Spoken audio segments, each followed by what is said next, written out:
The discussion.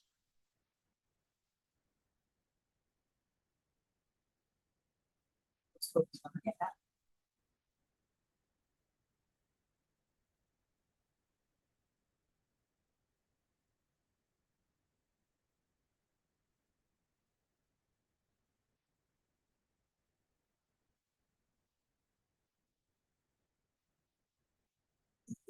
Yeah.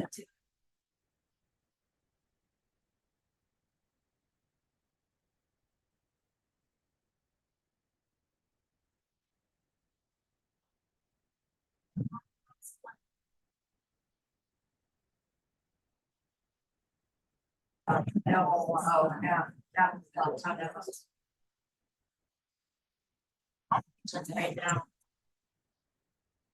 Good luck up there. I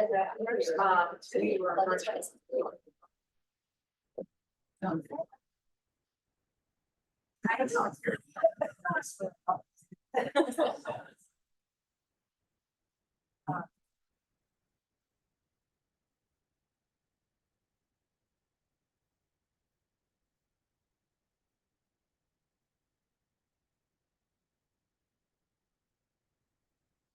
Right, so we didn't see like that's what we've been looking for. This is what we kind of analyze. Okay. Until they're not known.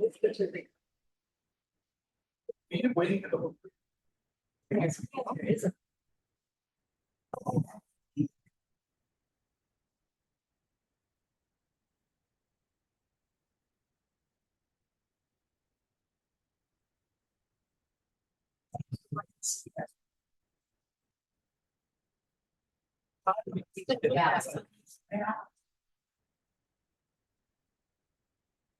No, I think it's just pulled away from.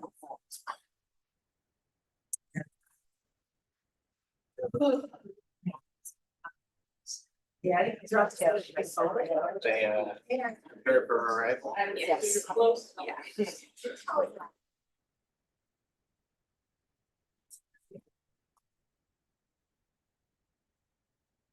Maybe I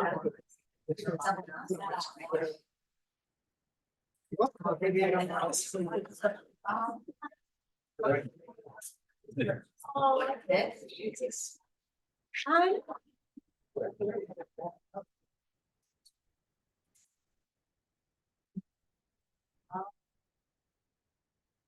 Yeah. It's just whatever. Right.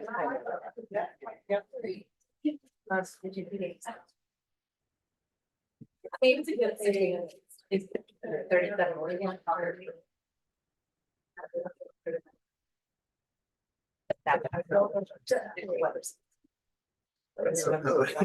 We didn't even need to take the Oh, picture. that's new. Yeah, no.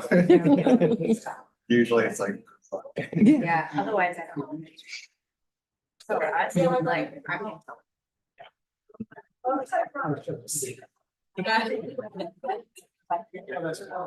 What's my name? You're on the end. Not even trying to give the week here. Then all of that, there's. Oh, yeah. You're gonna have them use this chair? Why don't you sit in the middle? In between you guys? Yeah, no, yeah, they'll sit there, you sit here, I'll sit here.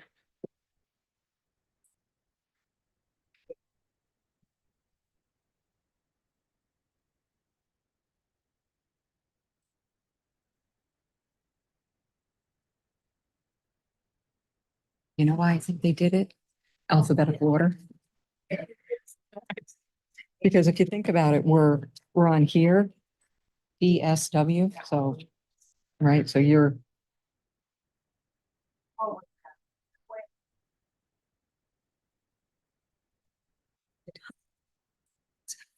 Yes.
All right, good afternoon and welcome back to docket number 171203 RE11. We're here this afternoon for a hearing with respect to the low income discount rate. And we were together on Monday for a technical meeting in this matter, during which time the witnesses, some of the witnesses were sworn and adopted their pre-filed materials. So I will swear in any additional witnesses with each panel this afternoon. But before we get right into our first panel, are there any additional administrative matters to consider before we get into it? Okay, very good. Then Ms. Palella and Mr. Soto, if you could raise your right hands. I don't believe I swore you in on Monday. Yeah, you were not sworn. Okay, if you could please raise your right hand, sir, I'll administer the oath. I swear to tell the truth, the whole truth, and nothing but the truth under pains and penalties of perjury. I do. Thank you, sir. Thank you. Okay, any additional materials to adopt? Very good. Then if there are no objections, I think we can get right into cross-examination. And up first, we have authority staff, Ms. Vigrass, please. Thank you. Good afternoon. Nice to see you all again. So first, I wanted to check in on the DSS data matching as it currently operates. So I just wanted to confirm the when DSS identifies the customer as eligible, they're enrolled for a 12-month period. Is that correct?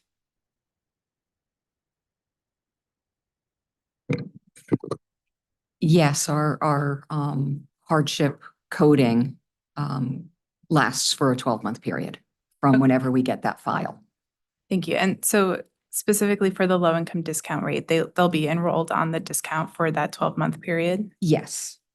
Perfect. Thank you.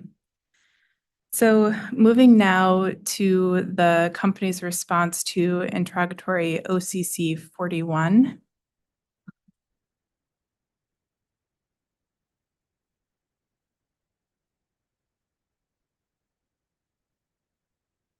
So in this interrogatory response, or in the interrogatory, it asked if UI had built in the capacity in its initial low-income discount rate IT design to add more tiers.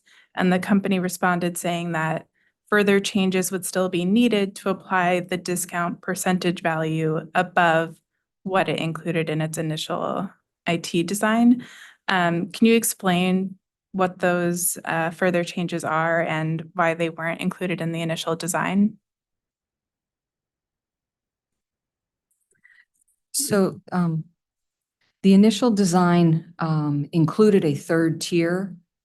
However, because we didn't have a percentage for that tier, the full programming was not developed. So in order to add that third tier, we would have to build in the percentage. So, for argument's sake, a 30%. Sorry. And then on top of developing that 30% tier programming, there's a lot of other steps that come into play with testing, programming and testing to make sure that everything is functioning as we expect it to. Okay, thank you. And can you explain why the discount level is needed in order to, finish the design or programming?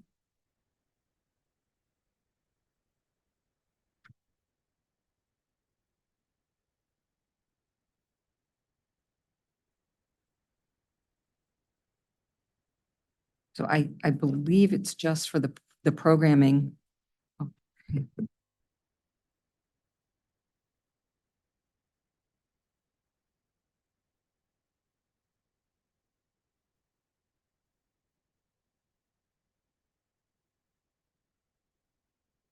The way the programming worked, our IT department required that actual percentage to factor into all of the calculations around the discount in order to implement it. Yeah, I think there's a number of follow-up steps. I mean, certainly there's a placeholder for percentages, but then if you look at all the components of the implementation, it requires us to make sure everything's accurate, it's calculating properly, all the interaction with the various programs that we have, matching payment programs, et cetera. So there's a lot, other than just knowing what the percentage is, there's a lot that leads to, yes, this is a successful implementation and it's camera ready for our customers. Okay, great, thank you.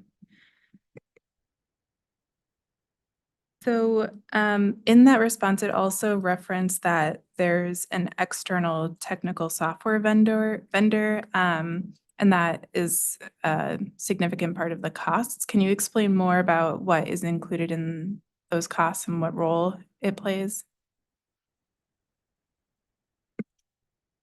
So the vendor is our IT vendor, and they do the majority of our programming for this project. So the cost would include their developing or further developing that third tier or additional tiers if we went beyond 3 tiers.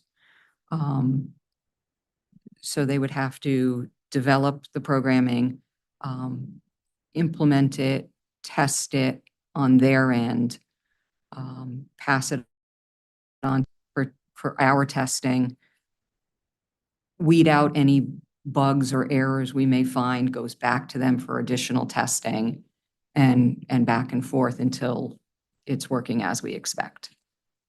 Okay, thank you. And this IT vendor, was it part of the initial design of the low-income discount rate? Was this vendor who designed it initially for its initial rollout? Yes, it's the same vendor. Thank you. And can you provide which vendor this is? It's Wipro, WIPRO. Thank you. So the company's response in this interrogatory also says that each additional tier will cost another $129,000 to the overall project cost. Can you explain a little bit more about what is included in that cost estimate?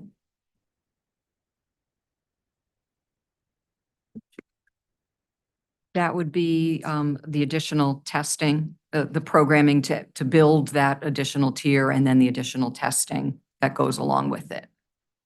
Okay, thank you. So is that $129,000 mostly referencing the number of staff hours? Or is it, the purchase of software or? et No, it cetera? would be their hours. Okay. The hours that they're putting in. Great, thank you. And does that amount of time or does that amount of cost shift if the tiers are added at different points in time, or is it regardless of the timing of when those tiers are implemented? So in other words, if we did a third tier now and added 2 tiers later, Yes, exactly. Thank you. subject to further checking, doing it that way could potentially increase the additional costs If it was spread out. if it was spread out. Thank you. So, building off of that, the company has provided various cost and timeline estimates associated with modifying the LiDAR tiers. As we said, the company referenced that it would cost $129,000 to add additional tiers. The company also stated that lowering the tier 2 discount from a 50% discount to 40% would cost $70,000 and take 2 months to implement. Can you reconcile these two proposals with the estimate that you provided with establishing the third tier, which is $1.2 million in 15 weeks? To change the percentage is a lot less programming on behalf of our vendor. It's just a matter of going into the system and changing a 50% to a 40%. But it would entail the testing aspect of it. So we would have to make sure that all the calculations are working properly, that it's calculating at the 40% versus the 50%. And that any of the programs, such as MPP, BFP, that those are all calculating properly. So it's a lot less of a lift for our software developer to just change the percentage. But there is still some work that needs to be done to be sure that it's working as we expect. Okay, thank you. So that $70,000 is essentially the staff hours required for testing. For them to, yes, to make the change and their testing, Okay, yes. so, be possible to. So we're just going to reference, the compliance filing that the company provided to the authority on January 17th, 2023, which was compliance with order number 1 of the final decision in this docket. So this specifically is referencing the estimated cost of implementing the low income discount rate. And in this estimate, it states the total cost, which is $850,000 and $243. And in this estimate, it does state the estimate of additional tiers at $129,000. And I'm just wondering, was the cost of adding these additional tiers included in this estimate?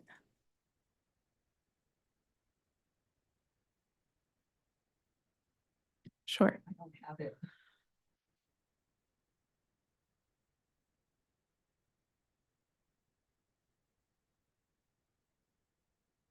Our project manager prepared this, so we can check on that question just to be sure of the Okay. answer. So can you just restate it so that we make sure that we understand the question? Sure. So can you reconcile the cost of establishing a third tier with the cost estimates that were provided in the January 17th, 2023 compliance filing in this docket?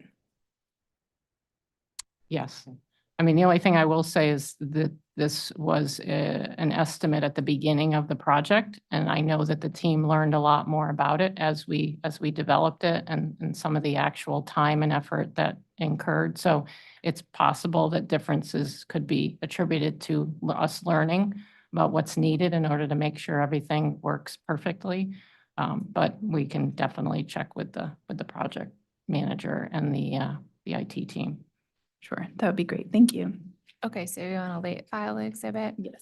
Okay, and I'm pretty sure we're at late file exhibit 26 since we had previous iterations of this proceeding. So assuming that's correct, we'll start with late file 26 and ask UI to provide clarification. Can you restate for me, please? Sure. So clarification of if the creation of additional tiers was included in this cost estimate, and to reconcile the cost estimate that was provided for creating the additional tier with this cost estimate that was provided in the compliance filing.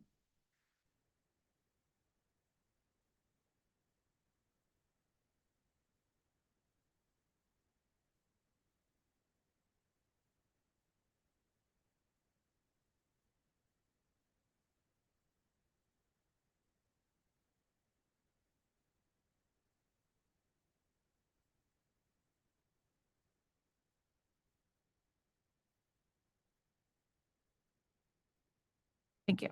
Great. Thank you. So staying with the OCC 41 response, it discussed some of the requirements to add the additional tier, which included modifications to the below budget payment plan calculations. My understanding is that the electric companies no longer offer a below budget payment to electric customers. Is that correct? That's correct. We do not, UI does not any longer offer the below budget. In this filing, the BBP Mhm. did not mean below budget. It's our actual budget billing plan. So for customers who are on a regular budget billing. Great, thank you for that. Yes. And in creating the cost and timeline estimates for this additional tier, did the company include any assumptions that the bill forgiveness program would be potentially phased out? And how that would impact the estimates? I don't know that we specifically did anything around the BFP being phased out. I believe that to not make changes to bill forgiveness, BFP would not change the estimates in any significant way. Okay, thank you.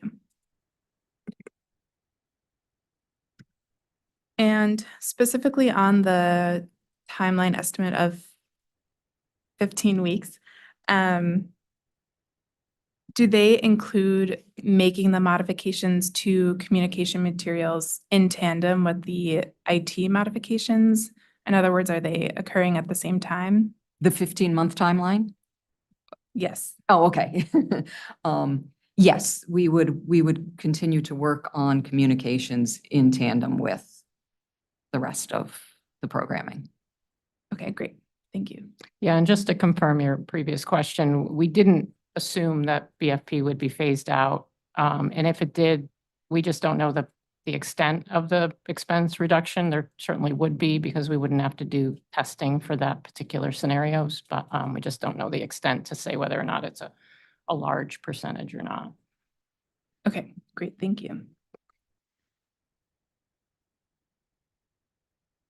And then, so now referring to, so for the timeline estimation, is that an estimate of from the date of the authority's decision to implementing a modified low-income discount rate? Yes. Thank you. So during the technical meeting that we had on July 22nd, 2024, the Department of Social Services provided a presentation as well as a document titled Low-Income Discount Rate Tiers, where they provided some proposals about a tier structure and what benefits might be eligible for various tiers. Does the company have an opinion about the tiers that DSS provided and the income eligibility groupings that they provided? I mean, I think in general, our interest is to have a balance of the cost of implementing the program, the benefit to the customers, the costs that would be passed along to other customers, which I think is probably similar to all the stakeholders. I think that we aren't necessarily wed to a particular number of tiers. We definitely understand the benefit of having multiple tiers to serve multiple levels of vulnerable customers. But we, do want to keep in mind that we make sure we do it in an effective, accurate way, and that it's not administratively burdensome to do so, or confusing to customers as well. So I think if all that's balanced, I don't know that we're landing on a particular, it should be, 2 tiers or 3 tiers or 5 tiers, just that it meets all of those sort of criteria that we believe is in the best interest of everyone involved. Sure, thank you. And does the company have an opinion about the income guidelines, the eligibility that should be assigned to each tier that is created? I think as long as we have a match so that it's easy enough to administer, so that, some of the examples that were given, that if a customer is in this particular program, they would be eligible for this particular tier. I'll defer to the folks too that are more on the day-to-day operations, but I think it's it would tie to the ease of matching a customer to the right tier. Yeah, I would agree with that. And without having, we haven't seen like a hard copy of the presentation, only what they presented online, to be able to build on it, any of that further. Great, thank you. And does the company have a proposal for how the low income discount rate should operate in the interim prior to the IT modifications that the company makes?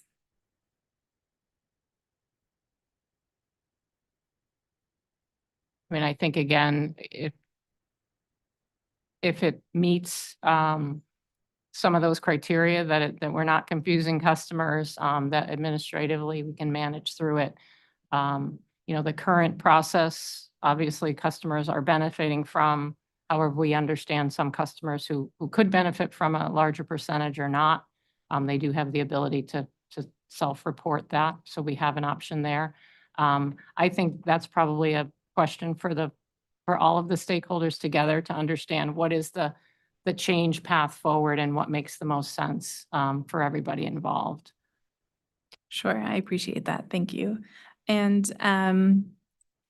this might be a similar answer, but does the company have a proposal or an idea of what might occur in the interim between, you know, say the utilities are able to make the modifications to the low income discount rate prior to DSS making their own modifications? Do you have a proposal for what might occur for the customer experience during that period before DSS is able to make their changes? So could you explain that a little bit further as Sure. far as what potentially the utilities would do ahead of having a DSS process in place? So let's say that the utilities are able to make the IT modifications to your own system to create additional tiers, additional income guidelines, whatever requirements you have, prior to DSS on their end being able to make the updates in the data match process. Do you have a proposal for what might occur in the interim when the utilities are able to enroll a customer on a different tier of the discount rate, but not yet be matched with DSS? So in other words, if we all decided, here are the tiers that we believe are the right tiers, but DSS can't do their programming in time to be able to produce the file for us so that we internally, the utilities would be the sort of owner of deciding, reaching out to customers and understanding which tiers they belong to. Exactly, yes. I don't have an immediate response to that. We'd have to think about it. And I think I would Sure. love to talk to my peers at Eversource about that. Sure, I To appreciate that. understand all the hurdles that might be involved in doing that. Sure, thank you.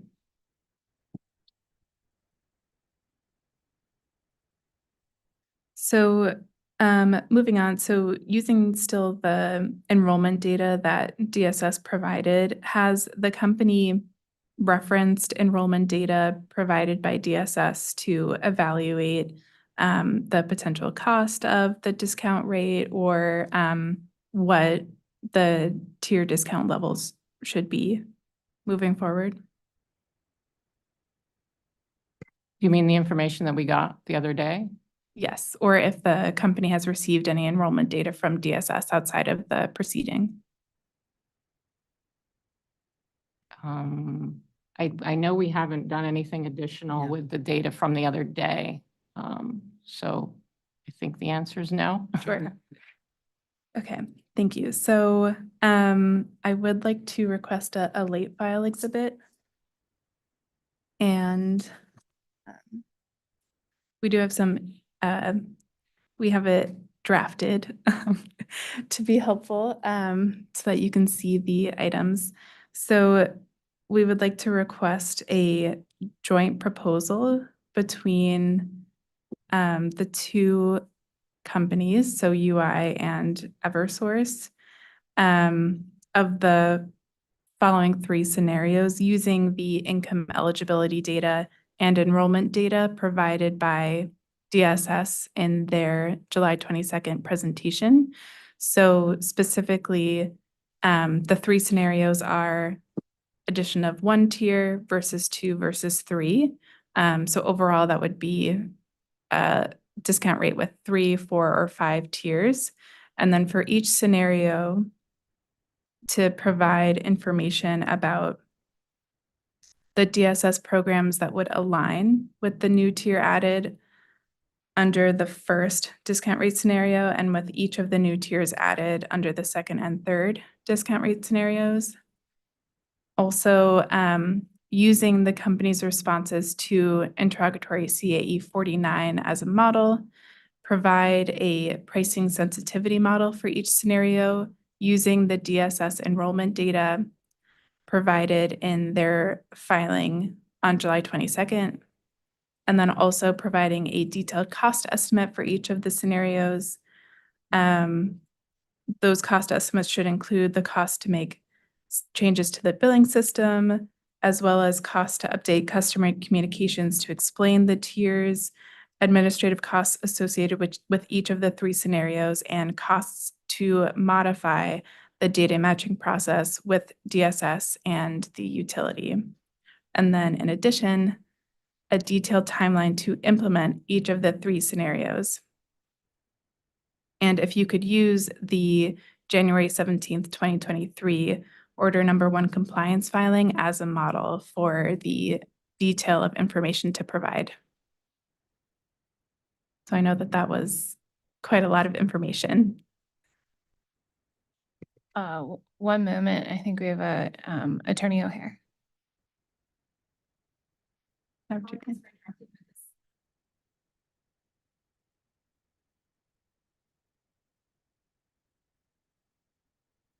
can't hear you, I'm sorry. Sorry, good afternoon. This response is going to be a requirement to be aired now. Yes, and we'll start with, it sounds like the UI team has a clarification question, and then if your witness would like to approach where you are. Thank you. Ms. Palella. So we would be making an assumption of how many people fall into these tiers that we're going to be creating? Right, so using the enrollment data information from DSS that detailed, enrollment numbers in Husky programs, in SEEP, et cetera. And they provided some estimates as well, and using that data to come up with proposals for a 3, 4, 5 tier discount rate, and understanding what the resulting cost impacts might be, cost savings for customers, the cost of implementing that for UI, and then what timeline would be required for each proposal. So essentially building off of the response the company's already given in CAE 49, but using the enrollment data to provide a little bit more information rather than just estimates or guesses around how many people might be in each tier. Right. So taking those sort of percentages that they have allocated of, we have X percentage of people that are in this program, X, we would just take that percentage and then apply it to our customer numbers. And Sure. So in their LIDR tier document, they include estimates of individuals in each program. So using the number of individuals. Yeah, I think I recall that, but yeah, if you're going to bring that up, that would Sure. be great. Yeah. So we could just clarify. Oops. And then I will turn it over to Ms. Kane for additional clarifying questions. Can you guys hear me? Yep. Attorney Vigrass, thank you for that question. We are so excited to see Mr. Hadler's DSS data on Monday. This is the first time, to your question, this is the first time we'd seen this data. This is exactly what we've been looking for. The one challenge that Mr. Hadler was very clear about highlighting, this contains significant duplication. Right. Thank you And for so that reminder. what we'd like to do next, once we saw this, is give our data back another round and have him remove the duplication. Because otherwise, we've gone through several iterations of percentagizing based on the individuals, but it's both that it will be significantly off from an individual versus household. And then also because people are on multiple programs. And so I think it won't be much more confident than anything else we've submitted until we get that next iteration. So we've got to still connect with Peter and say, if we give you one more, like our normal monthly file, can you flip it to this for us? And then that'll be like, this is where ideally we would have started 4 years ago. And I think we'll have Massachusetts do this, but I think without that, it's probably not going to be much more confident than what we've already provided. Sure, if it's possible to receive that deduplicated file from DSS to use for this filing, that would be preferred. Absolutely. We're gonna ask how long that will take DSS after we're through today. Perfect. Thank you. you. Thank you for the time. Thank you. I think the LFEs are currently due August 5th, if I'm, thank you, Commissioner Garrett. I'll leave it there for now, and let's revisit at the end of the proceeding and talk about contingencies if that's not going to be an appropriate amount of time. So thank you. If there are any further clarifying questions. Could you just clarify for us where this chart is to be found? I just want to make sure that we're all on the same page of where to. Sure, Yep, this was provided as correspondence on July 22nd, 2024 in this docket. It was in the presentation, because I remember the Yes. presentation. Well, it's part of the filing, so it's not Okay. in the PowerPoint. It's another document that's provided in the filing. Thank you. Okay. Thank you. So those are all of my questions. Okay. Thank you. Thank you.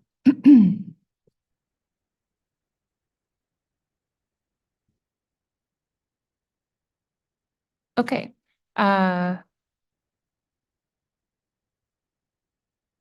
That brings us to Attorney White, I believe. Yep. Attorney Wheel. Thank you.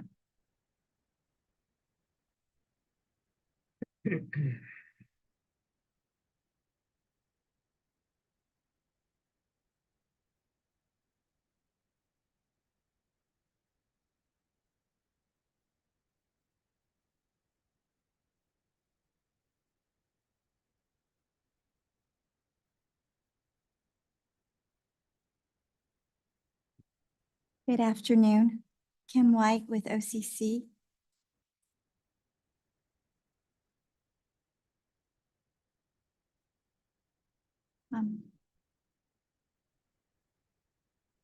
Actually, let me start real fast with one thing that I heard you talking with Pura staff about. You stated to Pura staff that customers are enrolled on the low-income discount rate for 12 months. Are there any costs, or is there a timeline associated if you had to change that? I'm sorry, to change the length of time that they're enrolled? Right. For instance, if, well, actually, let me take a step back. How often do you data share with DSS? Monthly. Right.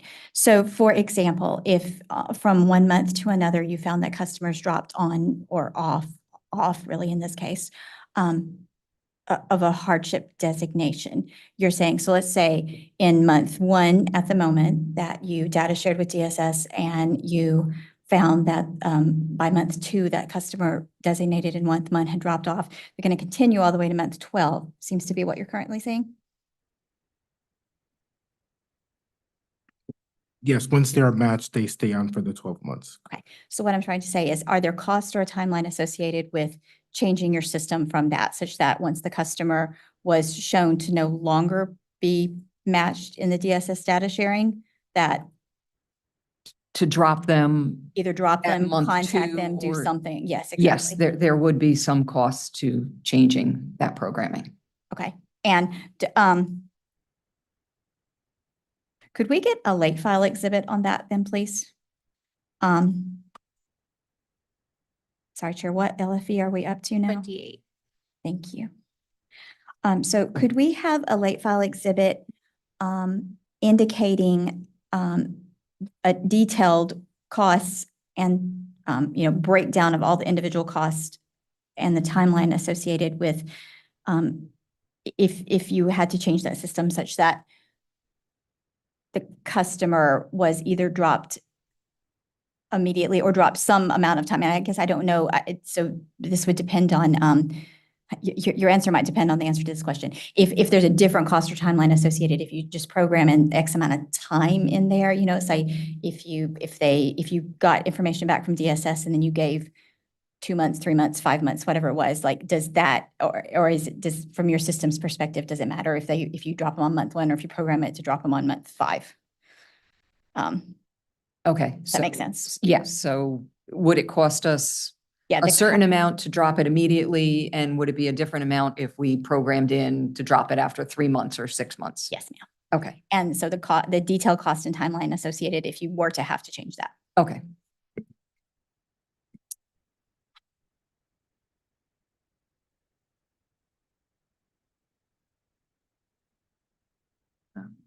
Okay, thank you.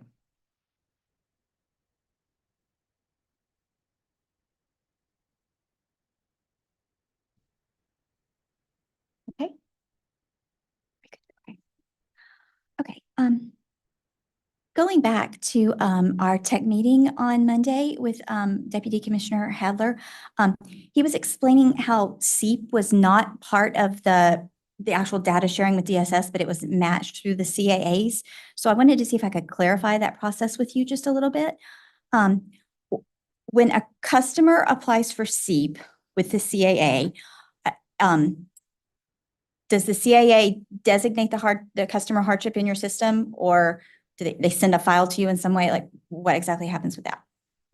So the CAA will do both. They have the capability of doing the enrollment of the LIDR through our portal. And then they also send us a file if they're electric or gas heating customer.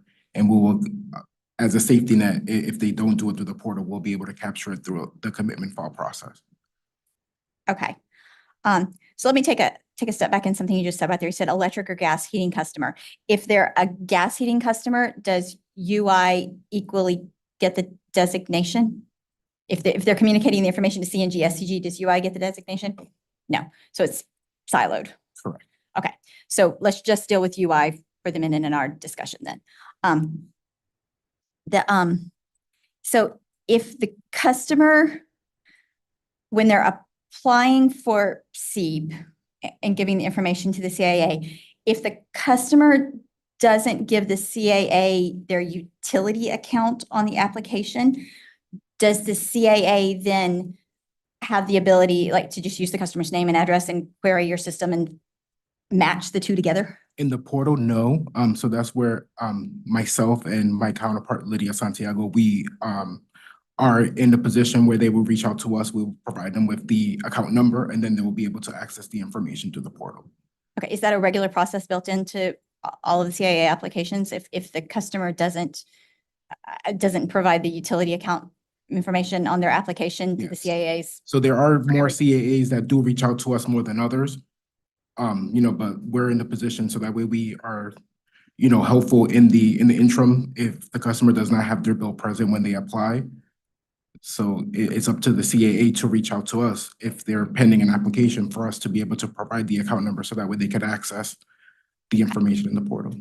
Okay, let me state that back to you and make sure that I understood you correctly. So you're saying that you're accessible to the CAAs if they choose to reach out to you, but that it's not necessarily an automatic part of the process. It's up to the CAAs whether or not they want to reach out to you in that Correct. circumstance. Yes. Okay.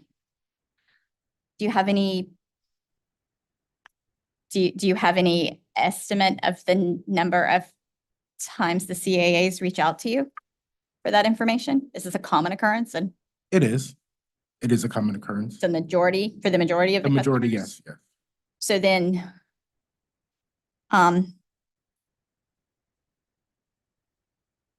then, it's fair to say, according to your estimation, then that the majority of customers who apply for energy assistance with the CAA, you are aware of them in your system. If they're your electric customer, then UI is aware that that customer applied for energy assistance. Well, we will know if they applied because their application could be denied. We only know for the customers that were actually approved. Okay.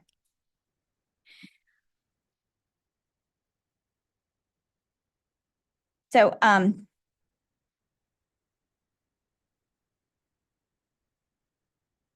so when the CAA, so when a customer does apply for energy assistance and they are an electric heat customer, as part of that process, the CAA communicates to you in some way the level of SEEP that they're receiving? Yes, through the commitment file, they indicate the amount that they were approved for. And when they're doing any enrollment in, like currently the MPP, it has a section where they put in the amount of the SEEP award to calculate the correct budget amount for the customer. So for a customer that's not an electric heat customer and the CAA is communicating with you that this customer should be designated hardship, you said either in the portal or in a file, do they communicate for those customers the level of SEEP that they're receiving? So what we get from the utility, from the CAAs is we receive a list of what's called what's considered a hardship file. So for customers that were approved for another heating source other than electric, we receive those files so that we could get the electric account coded and enrolled in LIDR. And that file does give us the amount that they were approved for SEEP for. So that way we know what level to put them on, either the tier 1 or the tier 2. So you know what level of SEEP they received though? I'm not talking about lighter tiers. I'm saying, you know, if they're SEEP level 1, level 2, level 3. Yes, because if they're a non-electric heat customer. correct. Okay. Because depending on the amount of SEEP will determine if they're going to be on tier 1 or tier 2. Got you.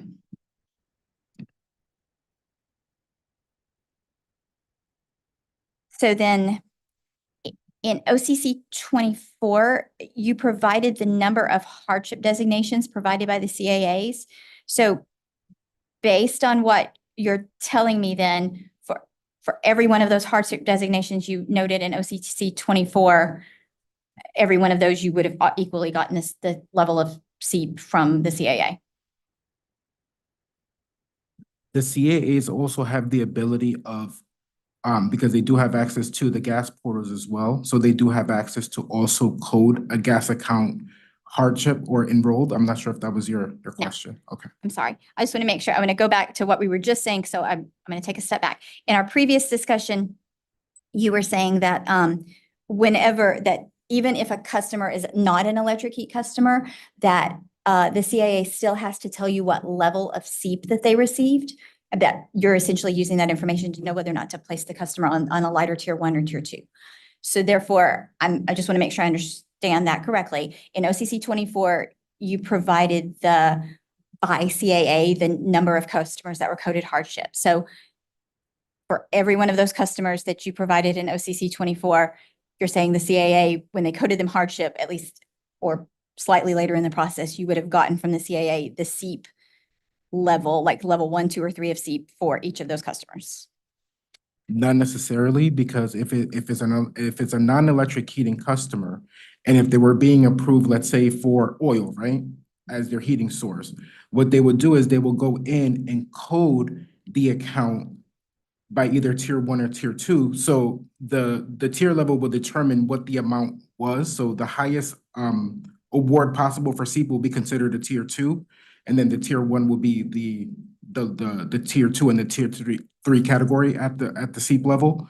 So so we will be able to determine that, long story short.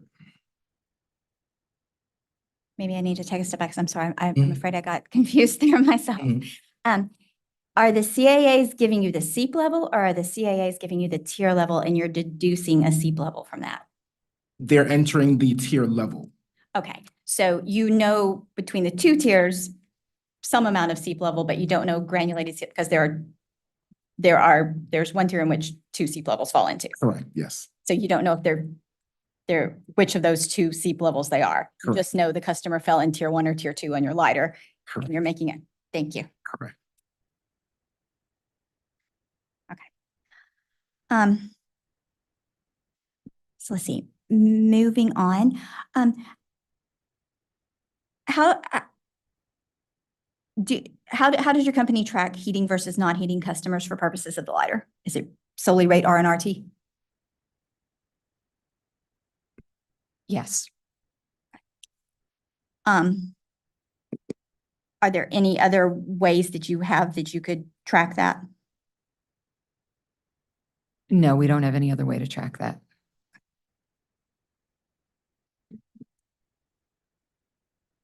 And I'm going to be jumping around here just a little bit.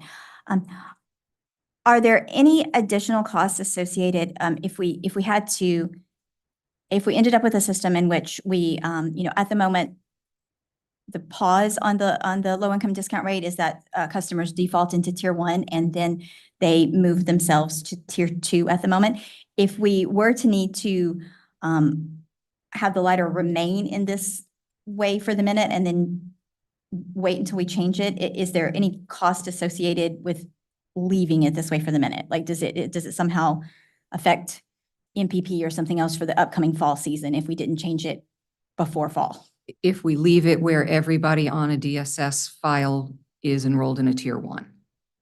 Right, and then they move themselves in the current then they- state where they can contact you and move themselves to another tier. There would be no cost. That is how we are set up right now to handle those customers. So moving forward come November, they would stay that way, so there would be no additional cost. Okay, and it wouldn't have any implications on MPP or whether a BFP if it stayed. There's none of those other programs that it feeds into. It wouldn't necessarily have implications on those. It's No. currently set up fine It's for that. currently set up fine, right?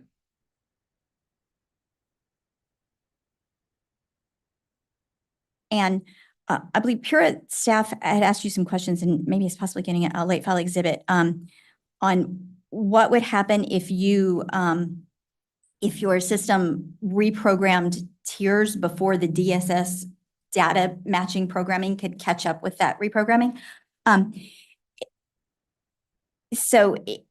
Under our current system where customers are on tier 1 and they move themselves to tier 2, if you had to reprogram in other tiers before DSS could catch up, is there any reason you couldn't keep with our current system such that customers stayed on tier 1 and then rather than just moving themselves to tier 2, they could move themselves to tier 2, 3, 4, 5, 10, whatever we ended up with?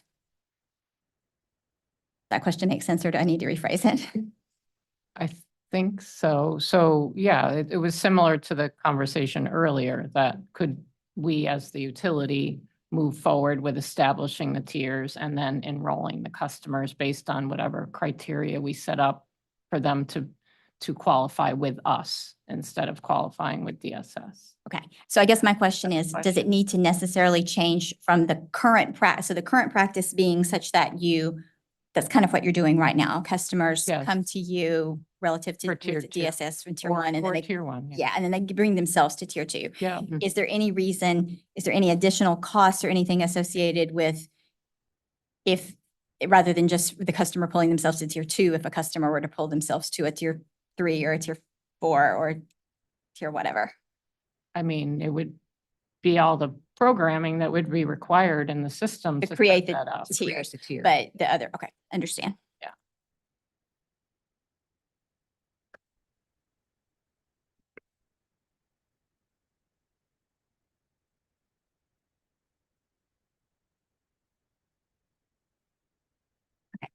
In OCC 50, you stated that 5% of the low-income discount rate customers eligible for SEEP received it. How did you calculate that number? Was it just simply you took the number of LiDAR customers and divided it by the number who received SEEP?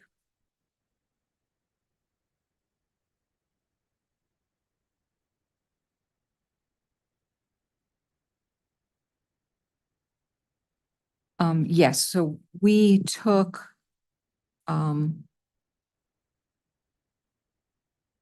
all of our customers that were coded hardship and then we compared them and ran them through our system and said, how many of these customers actually received a SEEP award in 2022.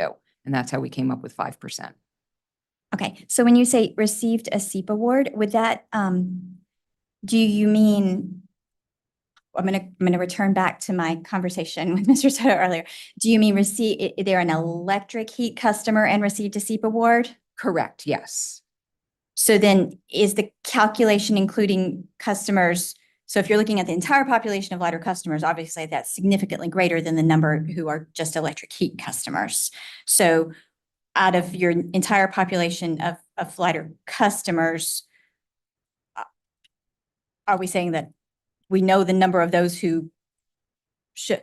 Do you know if they received SEEP from a different source? For the people who are non-electric heat, do you have any idea if they got SEEP from something else? No, we did not look for if any of those customers received, say, a gas SEEP award or an oil SEEP award. We did not take that into account. We were only looking for electric SEEP.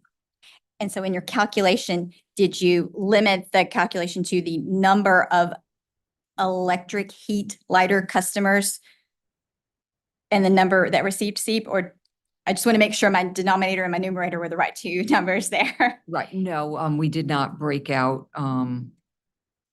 for our total number of LiDAR customers. We did not segregate heat versus non-heat or R versus RT. Got it. Okay.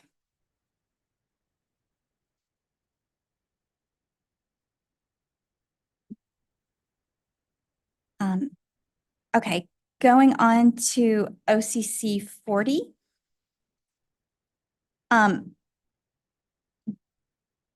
Generally, it seemed like the costs that that the company was discussing in there were costs associated with the way the low-income discount rate interacts with other programs such as MPP, BFP, et cetera. So just first of all, to clarify, are there any costs associating with modifying the lighter amount? Are there any costs not associated with modifying the lighter amount in other programs? So for instance, is the entirety of the $70,000 essentially that the low-income discount rate factors into other programs and you need to modify it relative to those?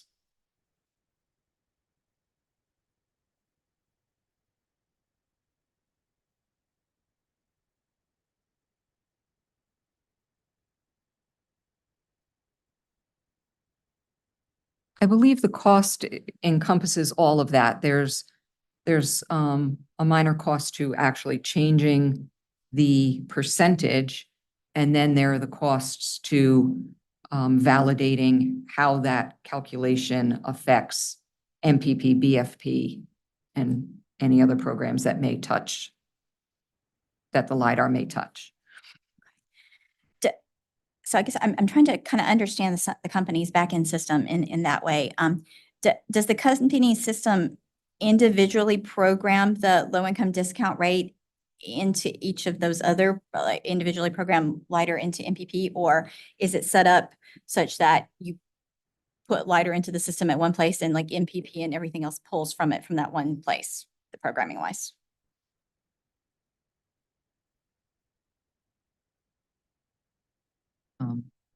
I'm not an IT expert, so.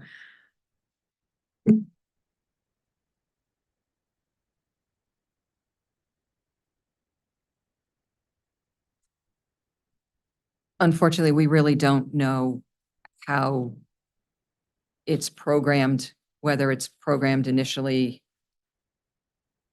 I think, as you had said, like in LiDAR, and then that feeds to the other programs, or if it's built into each of the programs individually. Unfortunately, I don't know that. Okay, could we get an LFE that just helps us better understand, like, you know, kind of what's going on in the back end of the IT system in that way? Yeah, could you perhaps sort of restate and maybe get a little bit more specific so that we can get the right answer? So giving you some context for the question so you understand. The OCC 40 OCC 40, as we discussed, it indicated that the $70,000 cost was that the interaction between lighter and some other programs. So I'm trying to understand the IT system. so this would be my LFE request from here. How the IT system is programmed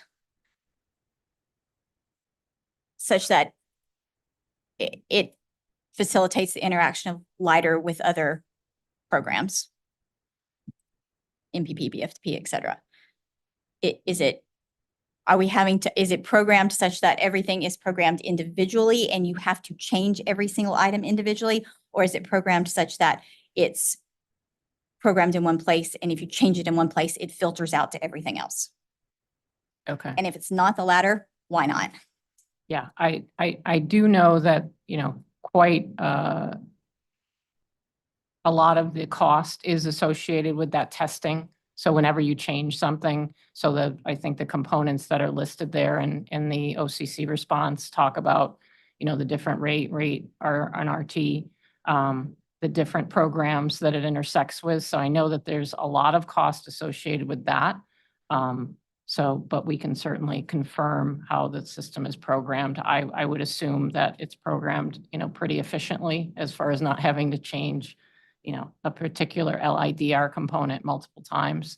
But we certainly can, talk to our team and get a little bit more specifics on that.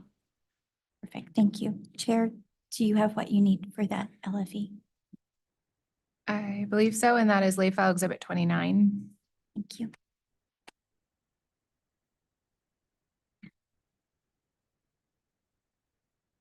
Yes.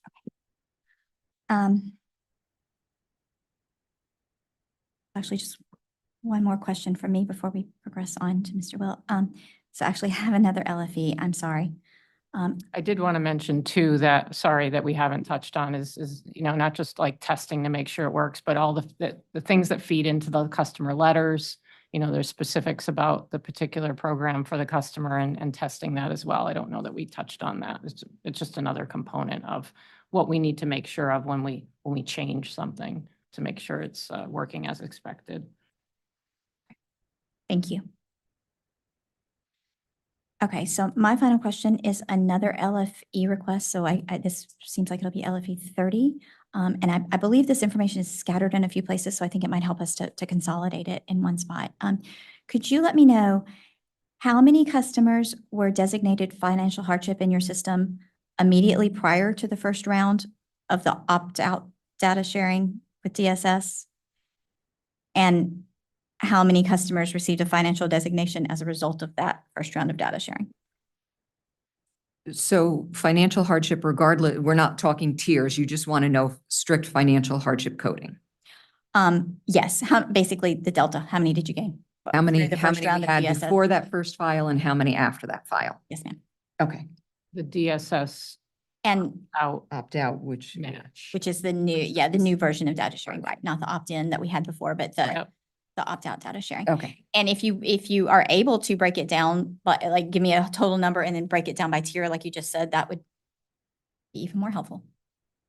I could, if I Real can. give tier it or you. the tier that we enrolled them in? Yeah. Well, that's- the tier that DSS did the Indicated. change, like how many folks were on tier 1 and tier 2 before that, and then how many changed to? We didn't really. Well, we didn't. Well, we didn't- right, so what I'm saying is when we got the file, we would know whether they're tier 1 or tier 2, but we enrolled them all in tier 1. Right. I Understood. just wanted to know if you wanted the tier 1, tier 2 distinction from the DSS file, but not that we had enrolled. I'm just looking for the two numbers, the before and the after number. Okay. Then I'm good with that. Okay.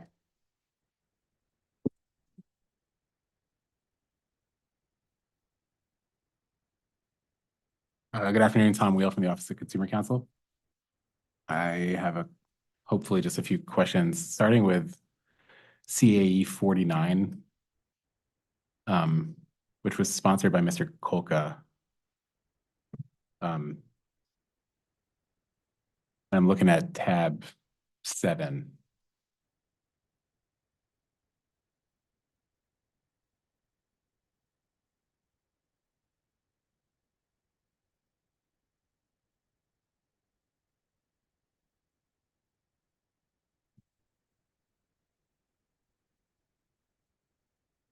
Right, tab. It's, yeah, Tab it's 7? it's Or labeled page 7. Page 7 of Yeah. 24, that one? Okay. Yes. So what I'm interested in here is this, so this interrogatory asked the company to kind of provide a couple of different scenarios. And this one, as I understand it, that we're looking at on page 7 is a hypothetical scenario of a 3-tier discount rate structure with a 10, 30, and 50% discount for each tier. And that's the same general structure as what's in the company's testimony, but there are differences in the discount cost. So I guess my question is, can you explain what's different between the scenario on this tab and the scenario that's presented on page 6 of the testimony? And that can be a late file if it needs to be. I think it probably Yes. needs to be. Okay. Yes, but so do you have the line item that the cost that you're looking at so that I know that we're Sure. looking at the right? Yeah, and I guess that maybe would have been a better preliminary question. So I'm looking at Excel tab 31, which is labeled line 23, annual cost to fund LiDAR pre-usage cap. Usage cap. Okay. Or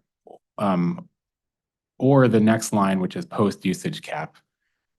So the testimony shows an annual LiDAR discount line, and I assume that's the post-usage cap number for that model. So I assume that's the corollary of line 24 in CA 49. But I guess an easier way to frame it is the annual LiDAR discount numbers in the testimony aren't present anywhere in CE 49. So which tells me there's something different between the two models. And I just was hoping for an explanation of what's different.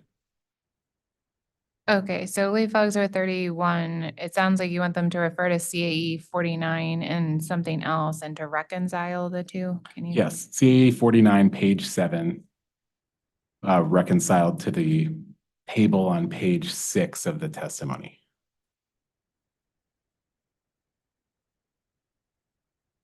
Okay, thank you. Thank you.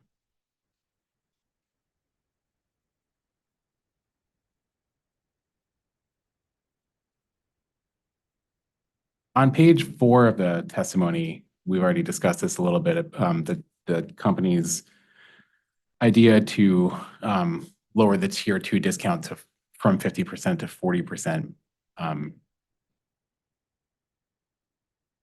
Has the company performed any analysis of that idea with respect to the 6% energy burden target? In other words, is there any analysis of whether adjusting that 50% discount rate down to 40% what effect, if any, that would have on energy burdens for the associated customers?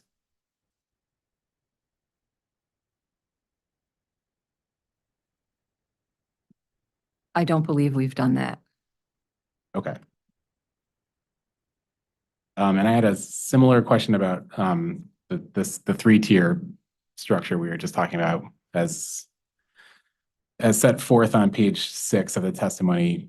Same question of whether the additional 30% target, meaning adding 30, not just having 10 and 50, but adding 30 for that other set of income class. Has there been any analysis of connecting that particular discount range to an energy burden target? Yeah, I don't believe we have. I think our focus was trying to understand options where we could, potentially reduce the overall cost of the program. So we did not take that step. Okay. Thank you.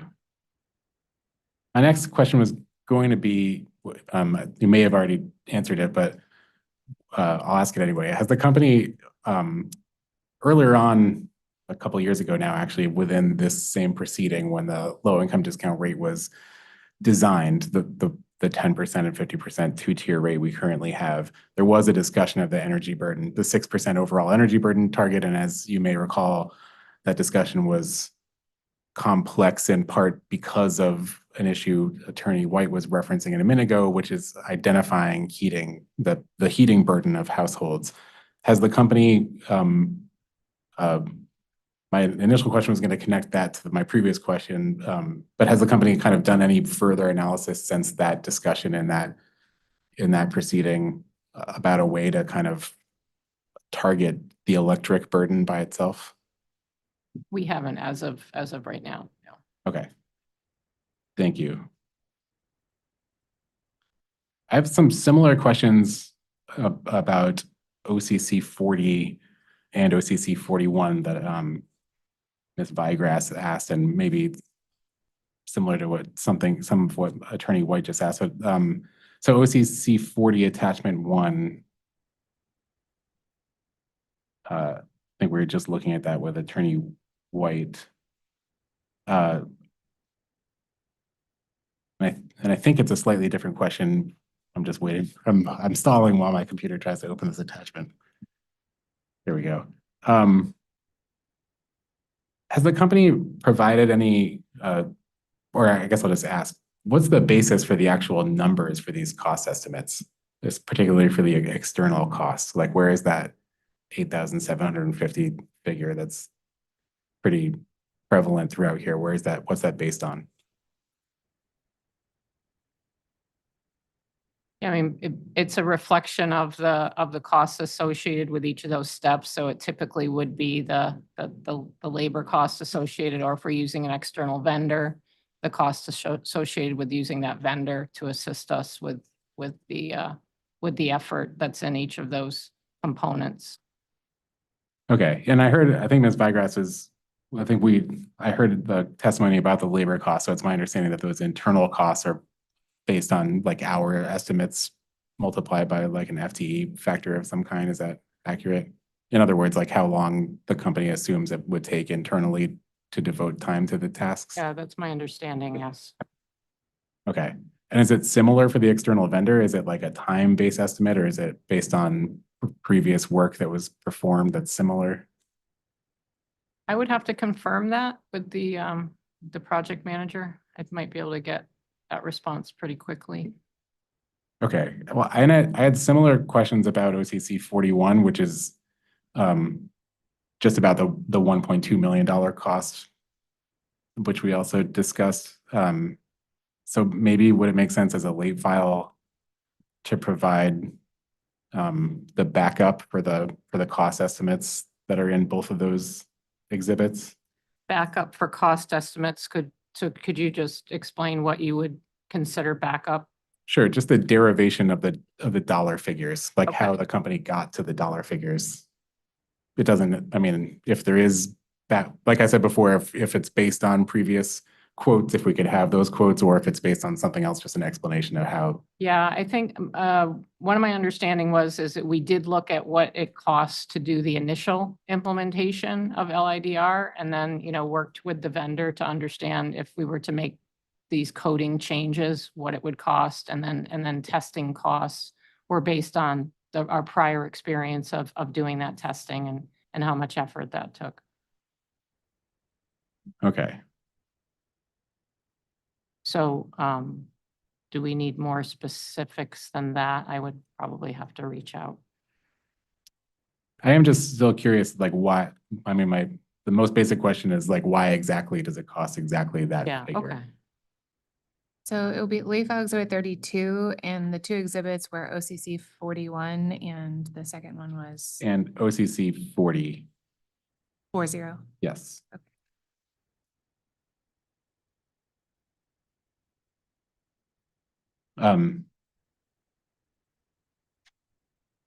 And just for clarity,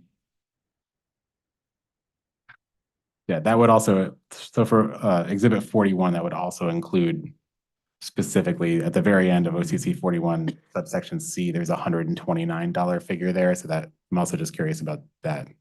But I think that's within the question generally about OCC 41. Okay. And thank you. That's OCC's final question for this panel. Thank you. Okay. Thank you.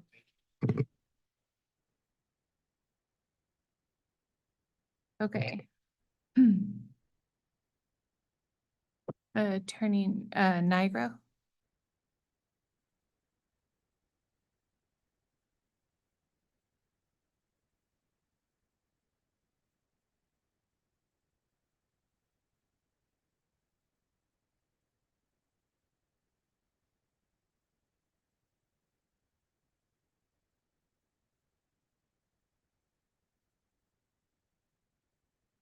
And just make sure the green light is on, Attorney Negro on the.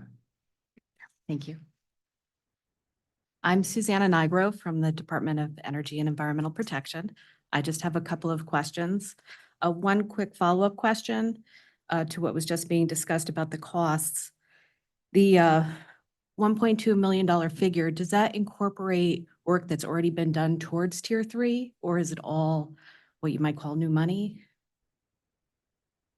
My understanding is it's the incremental effort to build additional, to do the additional work that's necessary in order to complete the process. Okay, so in So it doesn't, I don't think it counts anything that we've already expended. So in terms of your pre-file testimony on page 7, you provided a table with a breakdown of different phases. Have any of those phases been accomplished yet? I don't believe so. I believe that that was intended to represent, once we got the additional criteria and the decisions were made, then we would initiate that work. Thank you very much. The remaining questions I have to do with the path forward. If we were to adopt a multi-tier LIDR, right now we currently have people who are in tier 2 getting a 50% discount. Would those people be able to remain at that discount for the full extent of their year-long term until renewal? So I think that would take into consideration how we all decide to move forward and the guidelines that we all agree that make sense. If you're asking like systematically, could we keep them? I would say yes, we should be able to do that and build that into the criteria as we transition from one set of tiers to the next. Would that require that a 50% discount be one of the discounts moving forward in order to do that, or would you be able to do it? I'm no programming expert either, but I would assume we could grandfather something like that. I think we've done that in other programs that we've had available to customers, that we basically grandfather it so that no more, additional people could be enrolled in that type of program. I think it would make, I think it would make sense for us that if we've committed to the customer, this is what you have, that we wouldn't advocate changing it midstream. So I would think that we should be able to accommodate that. Thank you. And are you able to capture those customers? Well, let me go back a step. When the customers sign up with you for the tiers, do you provide notice to them that the tiers might change at some point in time? No, because I think at the time we created the communications, there wasn't any discussion to say, this could be temporary or this might change or anything like that. And could you capture the group whose tiers might change to be able to notify them that a change is coming? Yes, absolutely. And would you anticipate any additional expense to accomplish this? To communicate with customers the change. Yes, or to maintain the current program until the people who currently have the discount have reached their renewal phase? In my estimation, I would assume that we could maintain without adding additional cost. And then communication would obviously just, letter costs or emails or whatever we decide to do, the nominal cost associated with that, depending on how many customers are in the tiers would obviously correspond to how much the communication would cost. Okay. Well, that's all I have. Thank you very Okay. much. Thank you. Thank you. Attorney O'Hare? Any questions? Thank you. Attorney Wyman?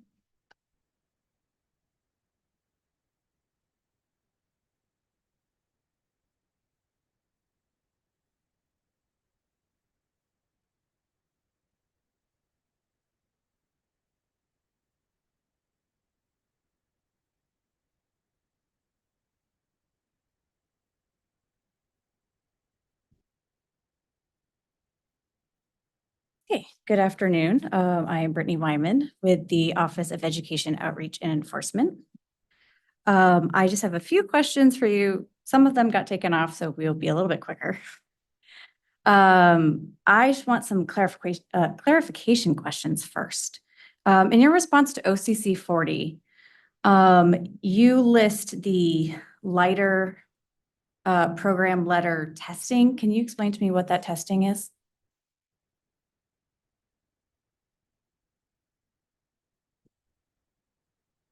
Yeah, I mean, basically, it's you look at the letters that are generated to make sure that they're coming out as expected. So if there's certain parameters in there that indicate what tier the customer's on, for example, you would want to make sure that those letters are accurate, Okay, so especially when you make changes. So, that makes sense. So it's not the creation of the letter, it's confirming that whatever you put in the program is printed correctly. Correct. And that it's generating the reminder letters accurately Okay. in addition Yeah. to, you know, the upgrade letters if someone went from a tier 1 to a tier 2. Yeah, no, that makes sense. So everything like that. Yeah, thank you. Okay, and I know there's been some discussion on OCC 41. So I'll assume your, the lighter program letters, that's the same thing? Okay, and the lighter renewal program, what would that cost consist of?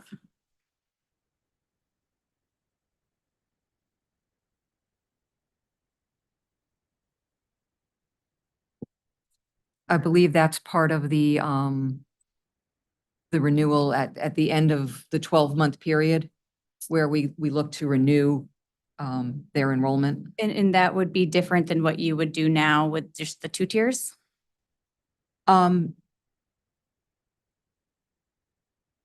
It could be different because of the additional tier. We'd have to validate for that additional tier. Okay, and you also have included the DSS sharing files to enroll the customers, and you are believing there's additional costs associated with that implementation? There could be some programming costs to be able to accept the code off the file for the 3rd tier.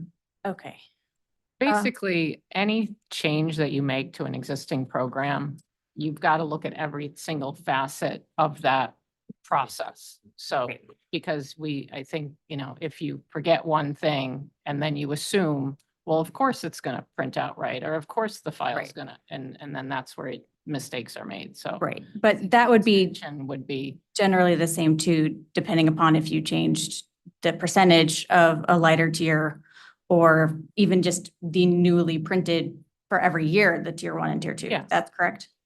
well, I mean, can you clarify that question? So if say nothing changed, you would still be doing those tests? We regularly validate that Okay. processes are working as expected, yes. Thank you. But when you make a change, they're a little bit more rigorous.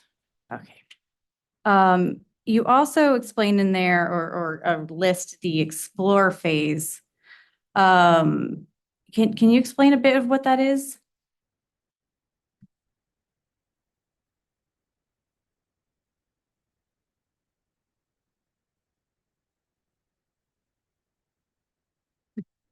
It's your answer to To B, right?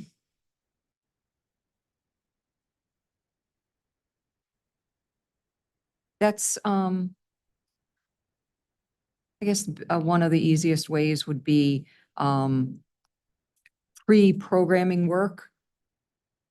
So that the subject matter experts would come up with what changes we need. And we would have discussions with the vendor, the programming vendor, Okay. to talk through what we're looking for, to make sure they understand what we want. Okay. And would the end of that phase result in a proposal of changes to be ultimately made and the ultimate breakdown of the costs by that vendor? In other words, would they have then a better sense of how their estimated costs might? Yes, I would say that's absolutely true because, you know, keeping in mind that we got this cost estimate based on not knowing all the variables and exactly what we're doing. Right. But once you have that explore phase, yes, you get a better understanding of what the specifics are that need to be changed Okay. Going back quickly to the late file I highlighted this, that would be easier. The late file 29, I believe, which is the breakdown of OCC 40. I'm not sure if I can add a request to that with just a little bit more information. If those changes that get made based on the number of tiers or the percentage is hard-coded.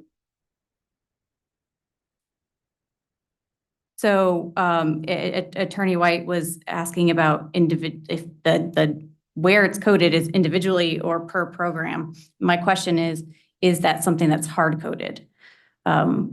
It's whether or not it's easily changeable or not, basically. It's the term is hard-coded. So whether the percentage is hard-coded, so the 50%, is that hard-coded or not? Yes. Okay. And then for the testing you were discussing, are those internal? Let me rephrase that. Does the company have any internal resources that they use for testing of program changes, IT software changes? So the vendor does testing on their end when they create the changes that we've asked for, and they'll go through their testing and from their standpoint, they say, okay, we're ready. We've done everything you've asked us for. Then it comes back to the subject matter experts of the business, and the business tests all of those changes Okay. ourselves to make sure that what they implemented is working as we expect. Okay, and so that's the business. You don't have internal software developers or IT that would do a similar testing process as the No. vendor would. No. I mean, we do have IT resources, but in projects like this, we typically will reach out to a vendor like WePro to assist us. I'm sure there are projects where we use internal IT resources, and this particular project, we did use the vendor. Thank you. So we're going to move to what I'm going to call the hypothetical phase of my questions. If a cost threshold was set in this docket that would trigger a reevaluation of the discounts offered in lighter, what would the company recommend? I'm going to need you to restate that. So the company's provided there's a 2% cost threshold. So what percent would the company recommend? Is it still the 2% that New York does? What would the company suggest or recommend a cost threshold would be, not to stop the program, but to have a real reevaluation of it? I don't think we have an answer to that right now. Okay. Earlier with Pure Staff, I believe you were discussing the different number of tiers or potential for different number of tiers.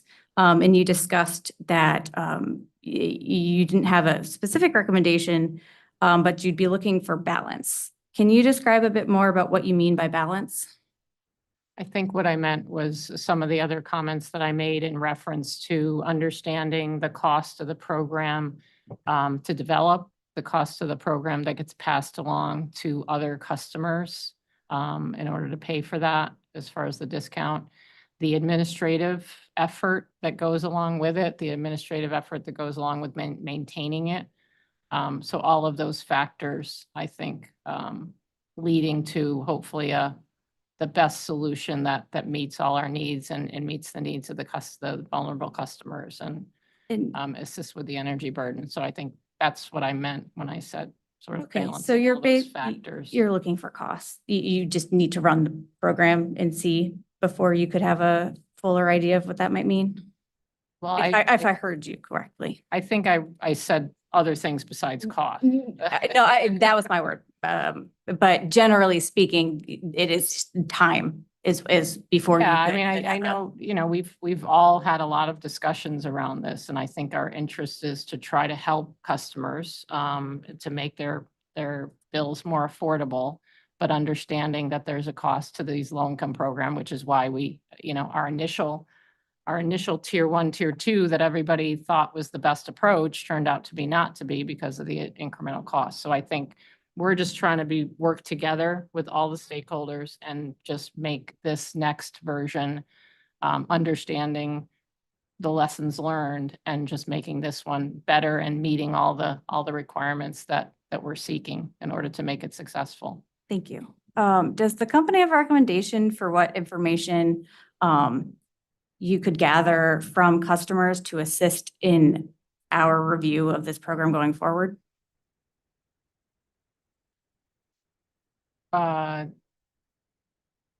Could you say that again? Do you have any suggestions or recommendations on information that the company could gather from customers to assist everyone, all the stakeholders, with our review of the program going forward?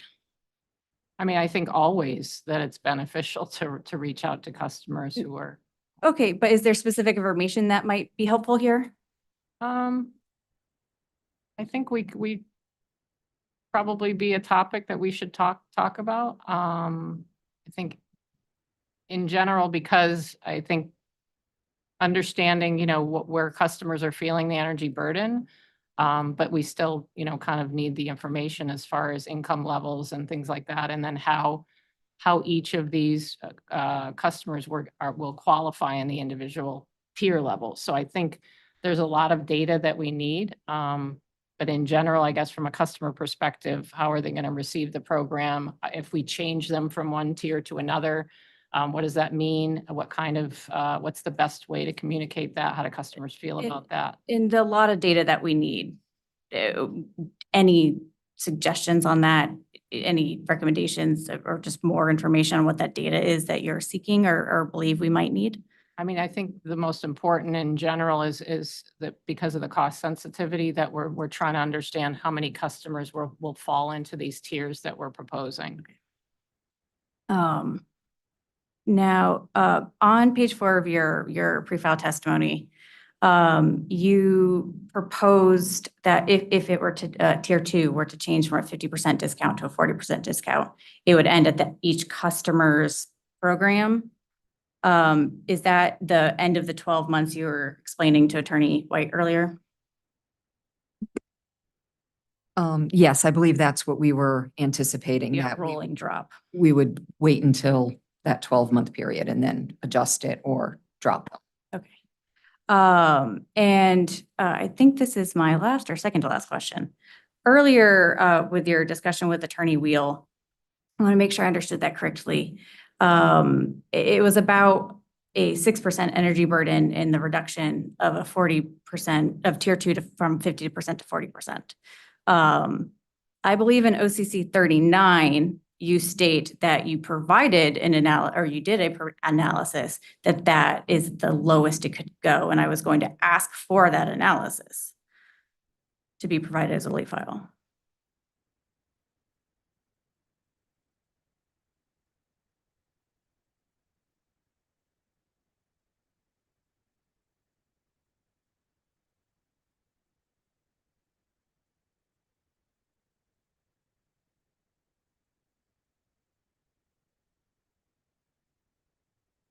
You're referring to the sentence, the company did not consider any other percentage change due to the consideration of the 6% energy burden? Yes. So I was going to ask if that was an analysis that was done by the company, and if so, if it could be provided.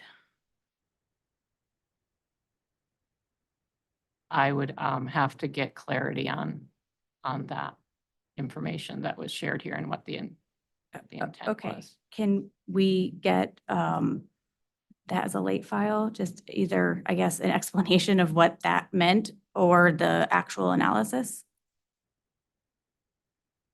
Yes. Okay. That is all the questions that we have.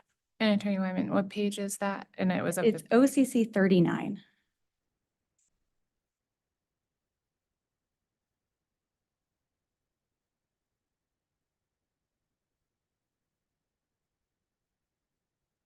Explain what was meant or provide the analysis. Yes, and the phrase itself is the company did not consider any other percentage change due to the consideration of the 6% energy burden. It's the second to last sentence. Thank you. That's late file exhibit 33. Thank you very much. Thank you. Attorney Roswick?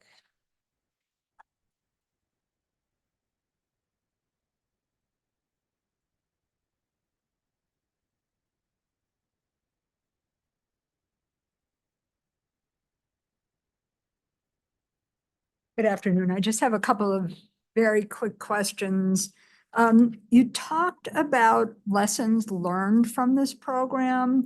So my understanding is that in terms of lessons learned, we know the numbers of people that could be eligible based on enrollment in the DSS programs. But are there lessons in terms of how many customers are actually participating in these programs? And what their success rate is in terms of paying the LIDR amount. Are you talking about lessons learned with just customers participating in the low-income discount rate as far as what impact that's had on them? How many, in other words, we know that X number of DSS clients are income eligible for these programs, but do we know how many of these DSS clients are actually participating in the program? In LIDR? Correct. Well, with the opt-out match, we're getting a file that has all of basically, we're giving the DSS all of our customer base. And then they are returning to us anyone who qualifies for the programs and qualifies for hardship and an LIDR. So basically, they're giving us all of those customers that they have in their database that qualify. Right. So you have the numbers, but are these DSS clients paying, is that their monthly payment amount? Are they continuing to be in whatever program they're registered for? Are they maintaining their LIDR Yes. discount? Is that what you're saying? Yes. How many of the, I mean, there are, for years, we've been saying the DSS has 1.2 million clients. So we have a larger number. We now know that many more clients are eligible for hardship, for LIDR, but how many are actually enrolled in the programs? For example, we already have customers whose service has been terminated. So of your customers, how many are enrolled? How many are successful going forward? Because I believe that even with that you testified that Ms. Wasselneck at the technical meeting testified that 671 customers had done the opt-in. I mean, the numbers, I guess, if we're talking about lessons learned, what numbers are we talking about in a very small program, in a program that has just started? In other words, we know eligibility, but do we really know the cost by looking at the numbers of customers who are really enrolled and participating in the program? So everybody who is that were provided by DSS, which is matched to our customer base, everybody is enrolled in the hardship program and low income discount. So we have captured all of those customers and they are enrolled in the program, unless for some reason they contact us and say, I don't want to be a hardship customer. And then they would be unenrolled. But all of the ones that DSS has that they've matched to our customer base are enrolled in the program and are continued to be enrolled in the program. But do you know those numbers and the cost? Because we're talking about cost based on numbers. Yeah. Do we actually have the actual dollar cost?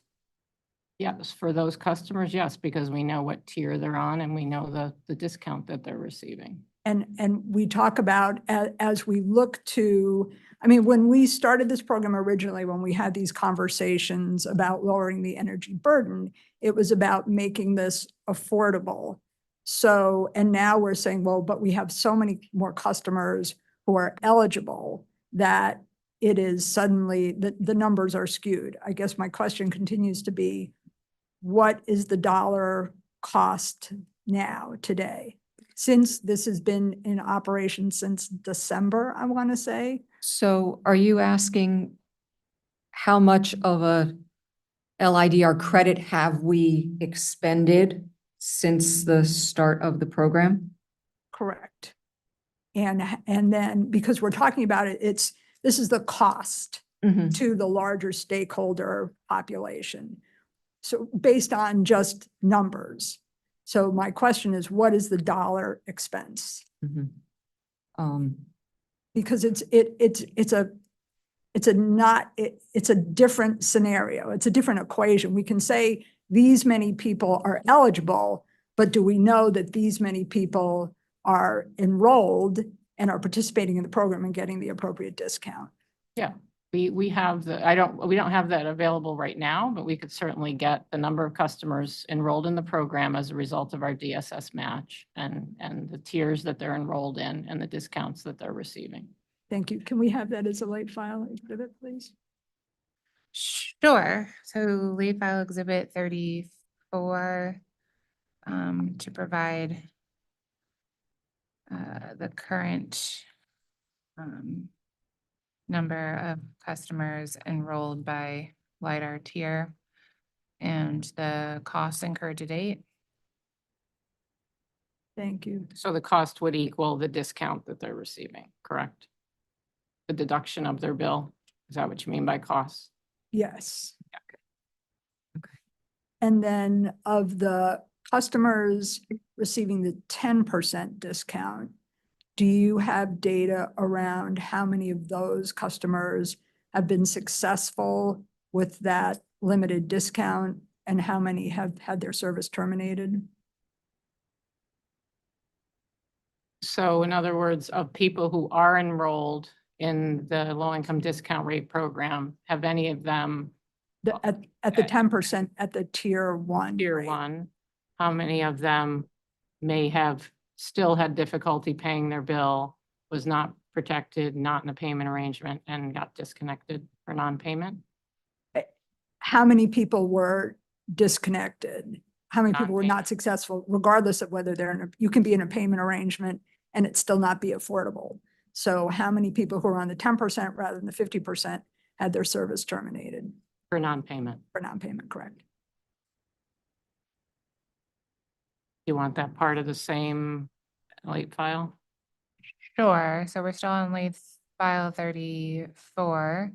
And we'll just amend that to say, provide the number of tier one customers who had their service terminated since the launch of the LiDAR.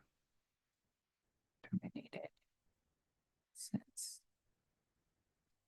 That's all the questions I have. Thank you. Okay, thank you. Thank you, Commissioner Karen. I also do not have any questions. Attorney Sutter, do you want to consider redirect? No, that's everything. Thank you. Thank you to the witnesses. You're excused. Let's transition into our panel from Eversource, please.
Attorney O'Hare, are there any administrative matters before we begin for your panel?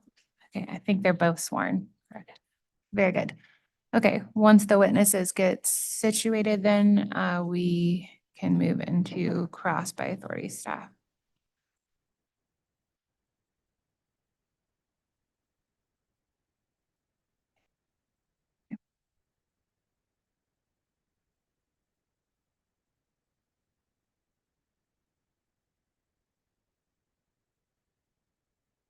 Okay, Ms. Vigrass, please.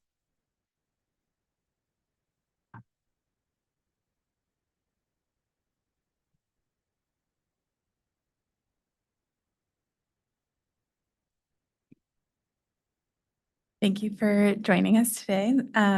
So for the first question, I would also like to check about the DSS data matching process as it is now. So to clarify, when the company receives the match information from DSS, is the customer enrolled for a 12-month period?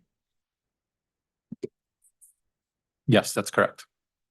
Okay, great. And as OCC was alluding to earlier, if a customer is taken off of that match list in a subsequent month, are they removed or they're kept for that 12-month period? They're kept for the 12-month period. So a customer will receive multiple notifications prior to that 12-month expiration to ensure that either they send us their paperwork that they qualify or to let them know that their discount is expiring. Okay, great. Thank you. And referring back now to the presentation that DSS provided on July 22nd, does the company have an opinion on the tiers that DSS proposed or the income eligibility criteria? We do, which is they've now provided the data that can take one more step to help decision makers make the decisions. And it's been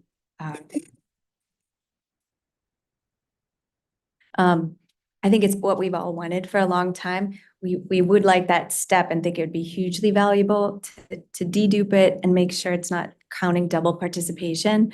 But we're like right there, and I think with that we can figure out the right tiers. The company, we still believe it should be 5 tiers ultimately, but there's no perfect answer. I think we'll still stick with that highest tier of discount. We think long-term should be above the 50%. Maybe for that SSI group that DSS identified, the ones with the very lowest income, who maybe previously benefited from that below budget worksheet at the $50. That highest discount like New Hampshire has, where theirs is 86%, whatever that is, we do think that's valuable for a certain portion of our Connecticut community. But knowing how big that is important so that we don't sink the rest of customers for that population. Okay, perfect. Thank you. And moving into the cost and timeline estimate that the company provided, in the pre-filed testimony, the company stated that it would cost about $40,000 and require about 8 to 10 weeks to implement the proposed 5-tier low-income discount rate. Is that still correct? It is. Great. And do those estimates include any other requirements outside of IT modifications? For example, do they include communications materials or billing, changes made to a customer's bill, et cetera? There would be no incremental cost to the change for the changes on the customer communication piece. It's just changing what we're sharing. It's not incremental costs there that we're aware of. It's the same types of material we're sending customers. It's just what we're saying will be a little bit different. On the bill image itself, the bill image currently for discount rate customers, it doesn't, there's no graphics, there's no different, it's not like an on-peak, off-peak where you have to show multiple prices at the same time. So we don't believe there's any sort of bill redesign effort for this. It's really all in. Right up front, we said we could do up to 3 additional tiers, so up to 5. with that smaller $40,000 effort. If it went beyond that, then it would have been different coding, but up to 5, we can do within that 40,000 in 8 to 10 weeks. Okay, great. So just to confirm for myself, so the $40,000 cost in the 8 to 10 weeks, in other words, that cost and timeline incorporates every component of implementing the 5-tier discount rate? Yes. Great, thank you. And then to confirm, that's 8 weeks from the issuance of a decision from the authority? That is a good question. And similar to when you have a good contractor renovating your basement, it depends on when that decision is, so that we can get the resources. So for example, if the resources we need are right now the ones who are doing the matching payment, the new matching payment program, depending on when they free, the timing of the decision, the clock doesn't start immediately after the decision, but I think it'll be soon after that. Like when we read the tea leaves and think it's coming, then we can start to engage our IT resources. And ideally we'd leverage the in-flight team that's delivering new MPP and just shift their next track. Because when you have a team that's already in flight, it's more cost effective than mobilizing a brand new team from scratch. Okay, great, thank you. Welcome. And similar to what I was asking for the UI company, does the company have a proposal or idea for how we should move forward with the interim period before, if we were to modify the discount rate, what the interim period would look like for a customer? Yep. And depends on how long interim is. The interim process we have in place currently, where customers can get on the tier 1 or tier 2, but for tier 2, they would need to go to their community action agency or submit their proof of income, household income to us. That could work in the interim prior to DSS doing anything different. So there's the interim between now and when the IT changes would be made on our side, and the interim between now and when the DSS changes would be, with or without DSS, we could still go to the 5 or the 3, whichever the authority decides would be it, and we could go through our existing processes to get into those. Sure. But hopefully we could go get it all together with DSS. Right. So and along with earlier questioning, if there is a situation where if the discount rate is modified and Eversource is able to make those modifications prior to DSS making those on their end, does the company have a proposal for how the program might operate until we're able to get DSS matching? Yeah, same way as today. So today it just, I think the vast majority, as we saw in the energy affordability proceedings, the vast majority of household income verifications are done through the utilities. I feel like it was around 2/3 from earlier this month. And so if they go to the community action agency, we would train them into what the new eligibility criteria are. And instead of disqualifying for tier 1 or tier 2, we'd have them go into the, whichever other tier or tiers there were. And when they send it to us, we already have to evaluate the household income. So it's just a matter of which tier do they fall in. Sure, thank you. And as part of that interim period, do you have a proposal for what might happen for customers that are already enrolled in the discount rate? They've already, good question. So the customers who are already enrolled in the discount rate have already, let's say we have 100,000 of our 200,000 customers that are on the discount rate. 100,000 took proactive steps with either us or their community action agency to get enrolled and provide proof of household income. The ones that came from DSS, so that was about 90,000, about 80,000 incremental customers came through DSS, and 94% of those had no past due balance. But for those customers on the tier 2, we've supported our pre-existing and currently existing processes of they can go to DSS, or sorry, they can go to Community Action Agency, or they can do the opt-in DSS data match, and then by that following update, they would be on the tier 2. So same process today. Okay, great, thank you.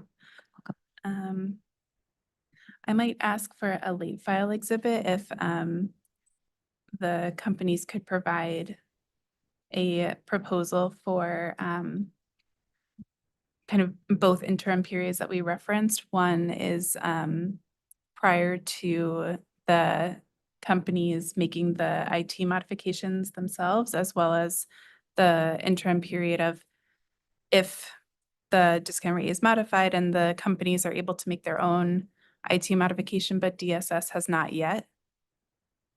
What might happen to both new customers and customers that are already participating in the discount rate? I need to clarify there. First, we need let's pretend it's 5 tiers.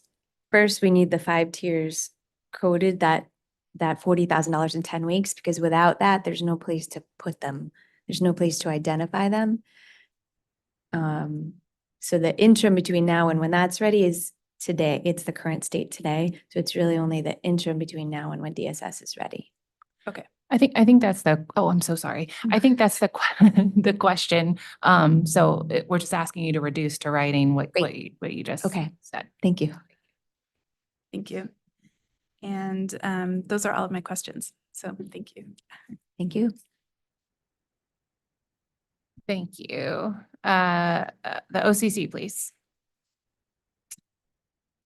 And actually, while we're doing that transition, we can go ahead and take a break. Looking at the time. So let's take a break and resume at 3 o'clock.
And they're kind of hard numbers because we're not.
Okay, we can go back on the record and continue cross of the Eversource panel by the OCC, please. Hi, good afternoon. Kim White with OCC. So most of my questions are going to sound really familiar because they're going to be similar to what I asked UI. But so first off, I'm going to start with we just had a discussion with UI about SEEP and the CAAs. And so I kind of want to clarify the process with Eversource as well. So first off, going back to the beginning of it, when a customer applies for SEEP, does the CAA either send you a file or designate the customer hardship in your system? Either, both? When the customer is approved for SEEP, we get a file that indicates the amount of SEEP they get and all their account information if it comes to Eversource. So if the SEEP is coming to Eversource, we are aware of the amount of SEEP and all the customer information and the current tier they're on, or they should be on. Okay. So I just want to clarify, when you're saying if it comes to Eversource, do you mean if the customer is electric heat? Correct. Okay. If the customer is electric heat or gas on the gas side. So if it comes to Yankee, so in the discussion with UI, we were discussing that it was siloed. It's not siloed for you then. Like Eversource Electric knows if an Eversource gas customer is designated, it receives SEEP. That's correct. And do you know the level of SEEP that they received? Yes. Okay. So, I'm sorry. All three levels of SEEP. Oh. Okay. Yes. So we know all three levels of SEEP. Okay, so it's not, as we were discussing with UI, I just want to clarify, it seemed as if there was a bit of a deduction being made based on the tier that they were placed in. You're saying, though, that if the customer is either an electric or an Eversource gas heat customer, that for those customers, you know, not deduce, you know the level of SEEP that you're being given that for that customer. We know the dollar amount of SEEP that they're receiving, which turns into the level. Okay, understood. So there's two columns on the thing. The dollar amount of SEEP and then the associated LIDR tier. So for a customer that's not an electric heat customer or not a Yankee Eversource gas heat customer, do you know the level of SEEP that those customers receive? We do not. Okay, so then in OCC 24, you gave us the number of hardship designations provided by the CAAs. Would it be possible for you to update OCC 24 to show for the for each CAA the number of SEEP level, the number for which you received an actual SEEP level for the customer? That either, so basically I'm saying that customer is either a Yankee Gas or an electric customer. And I guess part of my other question is that, does that correspond? I'm sorry, go ahead. Oh, then I have the wrong number. Give me a second. It's in docket 240501. Sorry, give me half a second. Ms. White, I think we picked up that your, some of them are on energy affordability, which when we can respond to those, we can try to do that too. Okay, well then let me ask this question then in a separate way. Is there a way for you to let us know how many SEEP level files you received in 2023? Does that make sense? For how many customers that you got their actual SEEP level? Yes. Okay, could that be an LFE? Yes, we can do. Okay, so provide the number of SEEP customers in 2023. For which they received the actual SEEP level. So by level. Are you looking for by level? I don't, you can give it to me by level, but really what I want to know is the number of customers for which you received a SEEP level. Because I'm gathering from our discussion that there's a larger group of customers for which you know that they're designated hardship, but you don't necessarily know the SEEP level that they're on. Correct. Okay. So I'm trying to look for Number the of subset of customers that we customers. do know. Right. Yes. Yep, we can provide that. And actually, it might help us in that, in providing that if we know the delta, like we know the total number of customers that you know are designated hardship, and then we know the number that that for which you actually know the SEEP level that they're on. Does that? make Yes. sense? I just want to make sure I'm clear. Yep, I got it. And Ms. Way, if I could supplement what Mr. Trainer said as well. I think this might be getting to, there are some years where we're getting supplemental energy assistance from the community action agencies, like when they get that. And it's months after the heating season.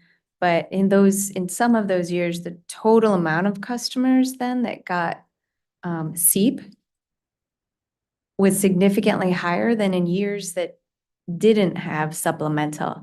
And this is perplexing because we believe in our that the CAAs are sending us that record, whether or not it's SEEP on our customers or if it's SEEP on oil and gas. I do believe there's a gap there. We don't know where it is. We know the community action agencies use 2 different software systems. But we have not figured out with the community action agencies why there seems to be a gap. Is there any explanation for that? So I'm not sure if this is where that's going, but we think there is something there, but we don't know what the gap would be. What's the reason for the gap? Understood. Thank you. Okay. Good.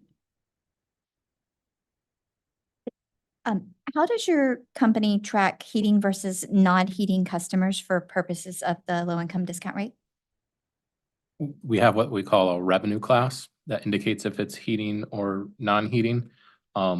We do have a electric heating rate 5, which has been closed since 2006. So we don't use that because it's not accurate for that particular measurement. So it's a revenue class that we use. Okay. And that's the most effective way you have to track that then? That is. This way I can help answer this one too. Not that I'm reading too many tea leaves, but I think with the split of heating versus non-heating, that's going to become increasingly unreliable with the mini split systems, the mini split heating, air conditioning, which we don't find out about. And sometimes people think of those as just cooling, but then they'll start to use those as heating. Just as an option, and not to like throw a filibuster into this proceeding, but in Massachusetts, which started their proceeding 4 years after Connecticut, we did not, we're not proposing a bifurcation of heating versus non-heating, and we're not proposing a usage cap. And it's for the reasons that as people shift off of oil and come to electricity, it blows the entire baseline for electric usage out the door.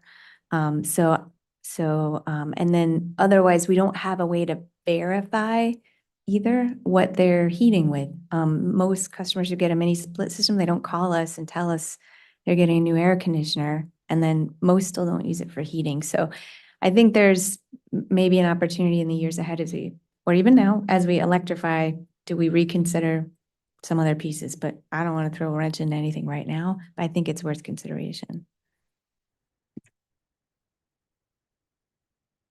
Okay, I believe that you touched on this with Pura staff, but I just want to make sure that I understood this. You were talking with them about, and I believe I discussed this with UI earlier, the current system, when we put a pause on it in the current system, is that customers that are matched by DSS are automatically enrolled in tier 1, and then they move themselves, they contact you or the CA or someone in some way to move themselves from tier 1 to tier 2. If we had to maintain that system for any amount of time, for whatever reason, we've had a few scenarios that got thrown out that would have us kind of maintaining that version of the system. There's no cost, no additional cost associated with maintaining that system. Correct.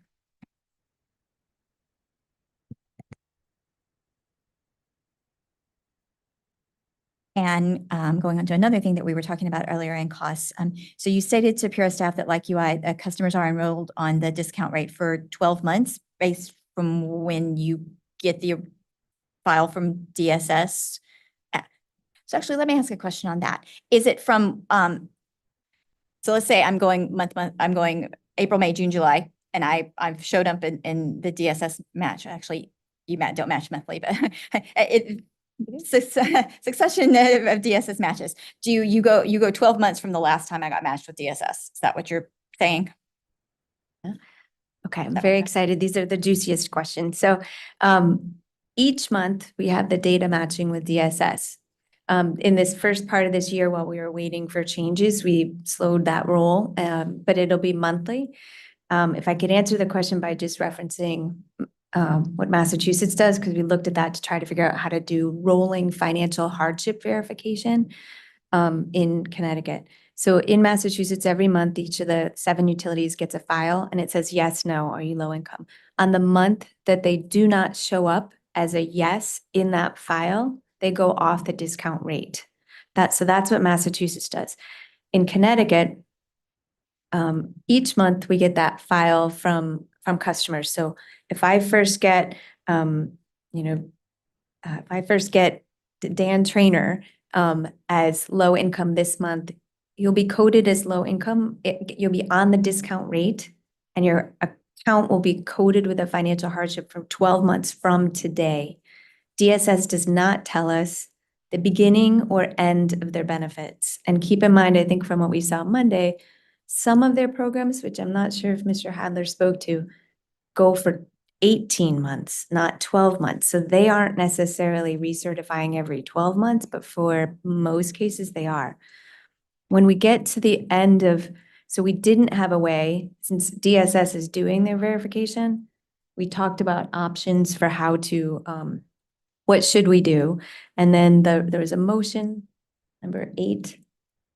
I'm gonna have Dan finish my sentence on this one that gave some clarification here. Yeah, I think there was a motion number 8 that was submitted by Avangrid originally that kind of outlined the expiration process for when a customer expires, and 90 days prior to the expiration date.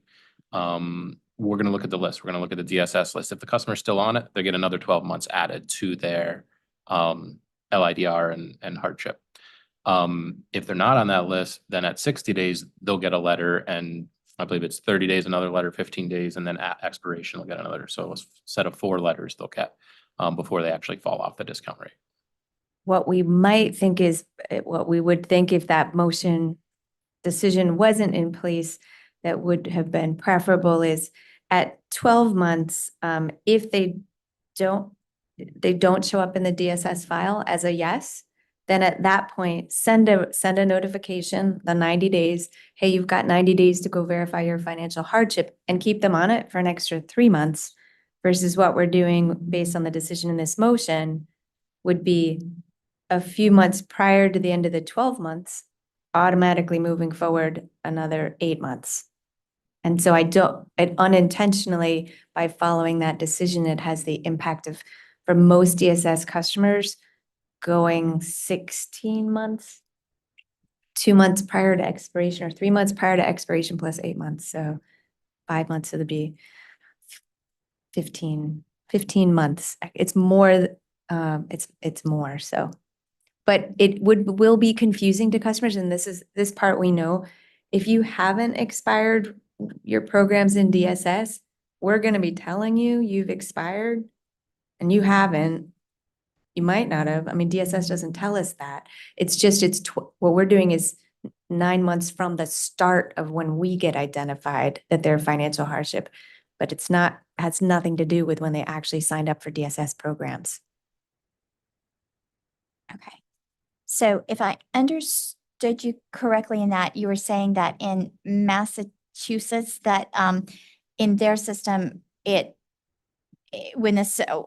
on the sharing, when the customer drops out of the sharing, then there's kind of a grace period that the customer stays in your system, or I'm not understanding. Massachusetts does not have the grace period.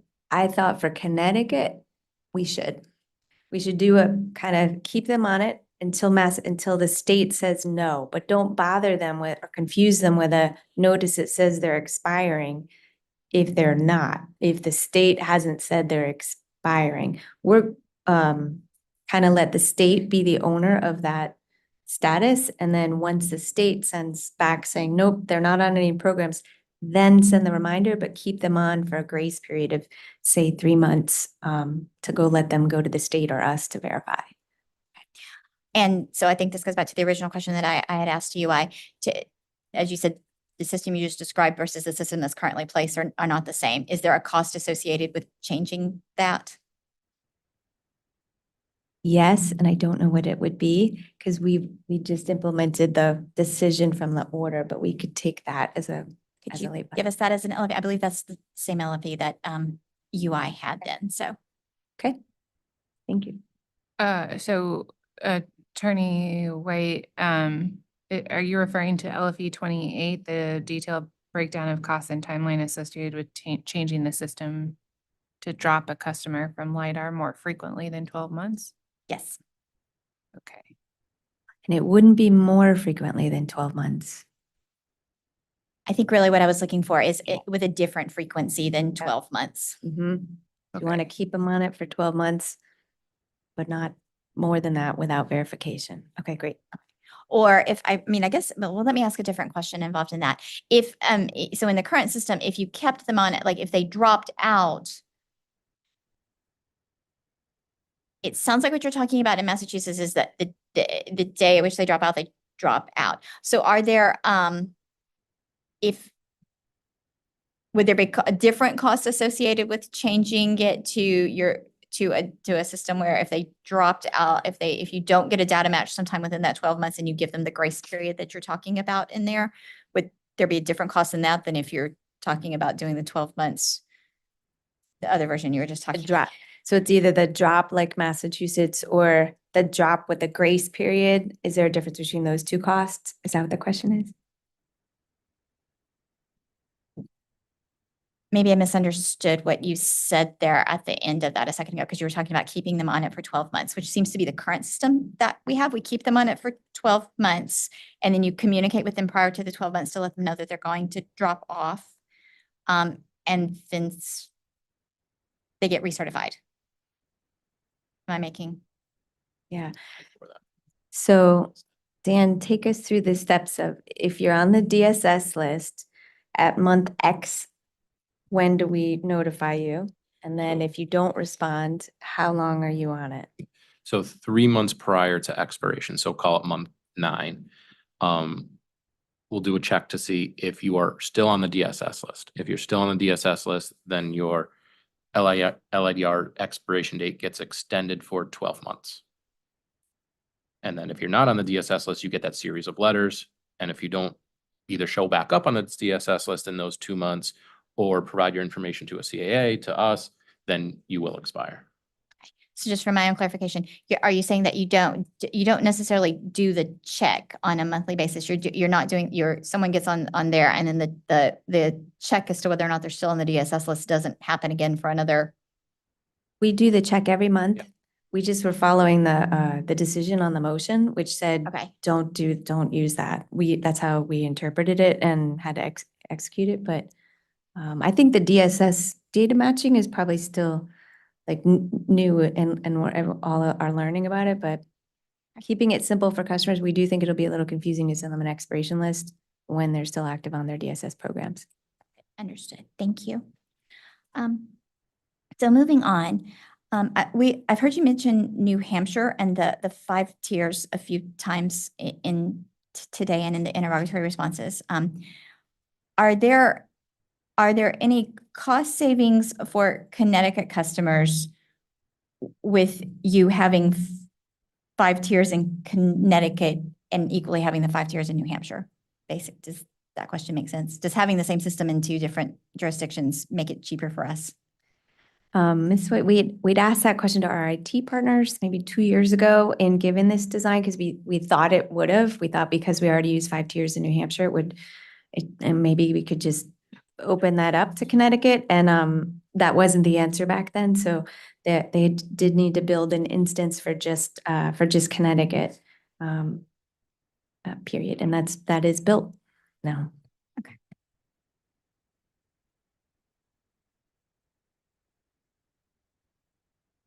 Okay, so my last question is, so I had a bit of an exchange with UI there about, they have an interrogatory response stating that 5% of their low-income discount customers receive SEEP. And I guess I'm just trying to picture relative to the discussion we had about electric versus the ability to know the SEEP levels versus electric and non-electric heat. Do you have a way of determining what percentage of your low-income discount customers receive SEEP? Yes, we do. Okay, could you provide that to us? If they receive SEEP to Eversource, we can. Sorry, just want to make that Okay, clarification. well then that, Yeah. okay. Sorry. Okay, so, but you don't have another way of knowing, like generally getting a general sense of how many of the low-income discount rate customers are, you can only know it if they receive SEEP to Yankee or Eversource. Correct. Okay. Hello, Tom Wheel from Office of Consumer Counsel. First, I had a follow-up question, Mr. Trainer. You mentioned the revenue class for determining heat customers. Can you just explain how that works? For each customer, there's a revenue class, and I'm probably not the best person to try to explain this. Like there's different ones for commercial, industrial, residential heating, residential non-heating, streetlights. So there's a variety of different residential classes based on the type of customer. That's Thanks. all I can give you on that. Are you aware of whether the revenue class for heating customers is a different rate structure at all than or a different rate at all than a non-heating revenue class? No, the rates are the rates, rate 1, 5, and 7 for residential customers, regardless of the heating class. Like you could be residential heating for a revenue class, but be on rate 1. So they're mutually exclusive. Okay. So is it possible that there are customers who have electric heat but are not in the heating revenue class? That is possible. Like the examples Ms. Kane gave before, if somebody changes their heating source or electrifies and us not know about it, that's definitely a possibility. Okay, thanks. And just to clarify, to put context to my question before, because there's no rate difference, the customer who would adopt electric heat or maybe buys a house that has electric heat might not have an incentive to enroll in a different rate, right? There's no financial difference to the customer of letting you know that they're electric heat by enrolling in that revenue class. As far as a rate goes, no, but in the context of LIDR, there is clearly a difference with the rate cap being 1,200 versus 800 for heating customers. Okay.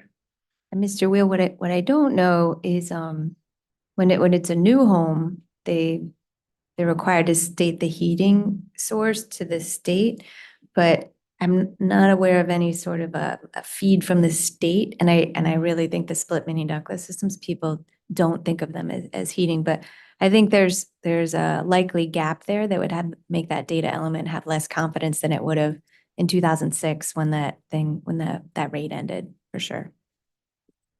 Thank you. Just one additional thing to add to that one. When a customer moves into a location, either they're changing apartments or buying a house, one of the questions that are asked during the move-in process is what type of heating source do you have? So that if we see that there's electric heat, there's a little drop down to select electric heat. Thank you. I'm smiling because I remember actually when I bought my house, Eversource asked me that. I remember being like, why are they asking me what kind of? So thank you for connecting that dot like 8 years later. Quick follow-up about the questions about the 12-month cycle for the LiDAR. I just want to make sure I understand. So Mr. Trainer, you were talking about that at month 9, 90 days prior to the expiration, you check the list. If they're not on the list, you send the letters. Is the company continuously checking the list in the remaining 3 months? Yes, correct. So if the customer during that 9th month is not on the DSS list, but the next month, maybe after we send them their notification, they go to a CA, go to DSS to get on a program, they can possibly show up the next month and they'll be counted and they won't get the rest of the series of letters. Thank you. And when you check the list at month 9 and they are in the list and they get extended for another 12 months, is that 12 months from then or 12 months from the original expiration date, which would be 3 months beyond that?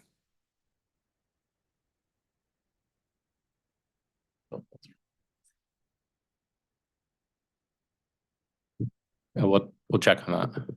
Okay. Could that be a read-in? Like, are you gonna know that answer today? We'll Or- try to get that Okay. today. If not, we'll take it as a late fail, but we think we can get it.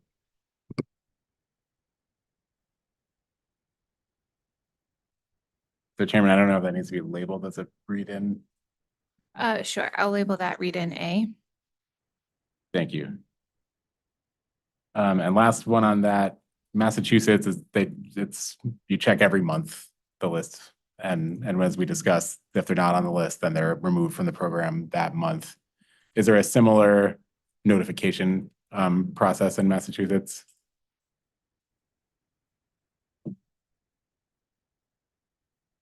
No, there is not. Thank you. Thanks. All right, I'm going to move on to non-follow-up questions. I have some questions about the company's motion from February 26th in this docket, which sort of initiated this conversation. And there was an exhibit on that motion. And my questions are really just in the nature of trying to sort of see if we're in a different place now. So I'm not sure if you have that in front of you. It's the motion filed on February 26th, and there's an exhibit 1 to that motion. Give us 1 minute, please. Pull that up.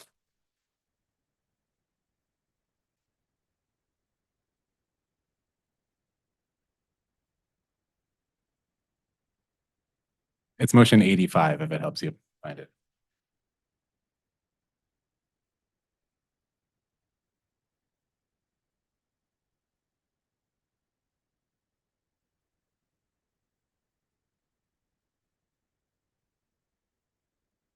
You said you were looking at the attachment. Yes.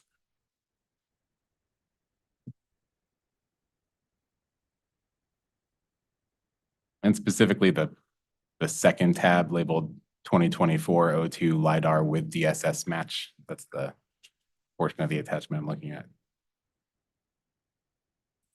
Okay, I have it here. Thanks. So the motion and a couple other filings around that time, I think in the RAM filing around the same time, references a rough estimate of $170 million program cost, which was like $100 million increase over the previous estimate. Is that reflected in line 26 of this exhibit? Is that 177 million the same? That's correct. Okay. Mr. Wheel, I think there's one thing we learned after this back of the envelope modeler was around get the gross Get credit or get tax. taxes that, and so subsequent files related in the RAM included get, and these don't include get. Thank you. And that's sort of what I was getting. I'm just trying to get a sense of where I do recall that this was an initial estimate and that the number was modified. I guess I'll just get to the ultimate question, which is kind of comparing where we're at with in Exhibit 1 on your testimony, which is a pricing sensitivity model, but with the 5-tier proposal. And I guess I can ask without you even having to pull it up. Absent, if the company didn't, if Pura didn't proceed with this 5-tier proposal, do you know what the cost, what the most current number of the estimated program cost is at this point?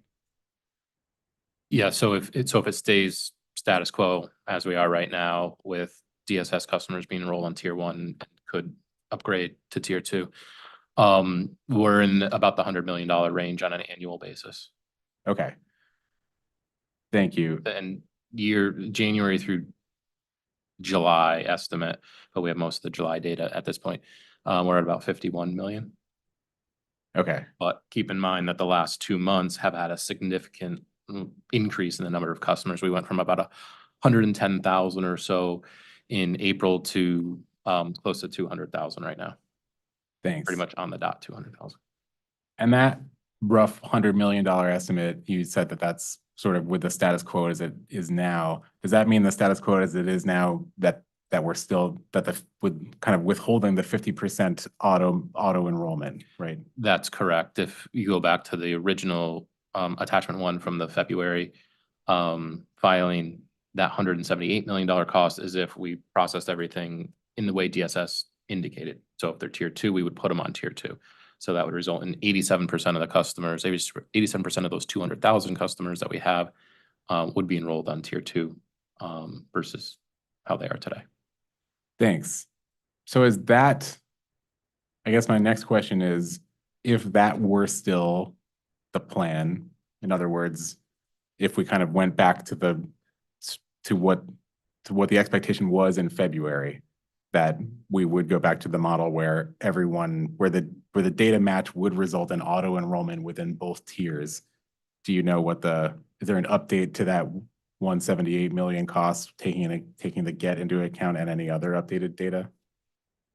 It's still around that 178 million. The GET's 6.8%, I want to say, in that range. So it's a reduction of 6.8% on that. Okay. Subject to check, but the overall pre-GET number would still be in that same $178 million range. Okay.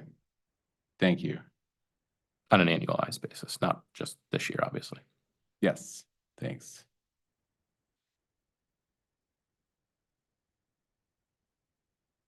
And I think my questions made this clear, but just for the sake of the record, Exhibit 1 to the testimony with the estimated cost of 107 million, the reason for that reduction is because of the 5-tier. That the difference between this proposal and what we were looking at in the motion, the primary difference is the tier structure. Is that correct? Yeah, the primary difference would be the tier structure. Again, that one was just kind of an estimate of kind of where using publicly available data, where we thought customers could fall. Again, the best model for that would be the earlier late file that we discussed with Pura staff on having DSS actually run our customers through the programs and determine where they would actually fall in a 3 or 4 or 5-tier model. Thank you. And that would, for the sake of a 5-tier model, then the refinement to this exhibit there would come from the amount of enrolled customers per tier? That's correct. The amount of enrolled customers per tier and then the discount level themselves and the associated qualifications. So if those qualifications are the same qualifications that TSS would have had to put in the 5 tiers, then it's really just the number of customers in each tier followed by the percent discount itself. Thanks. I had a question about CAE 49 attachment 1.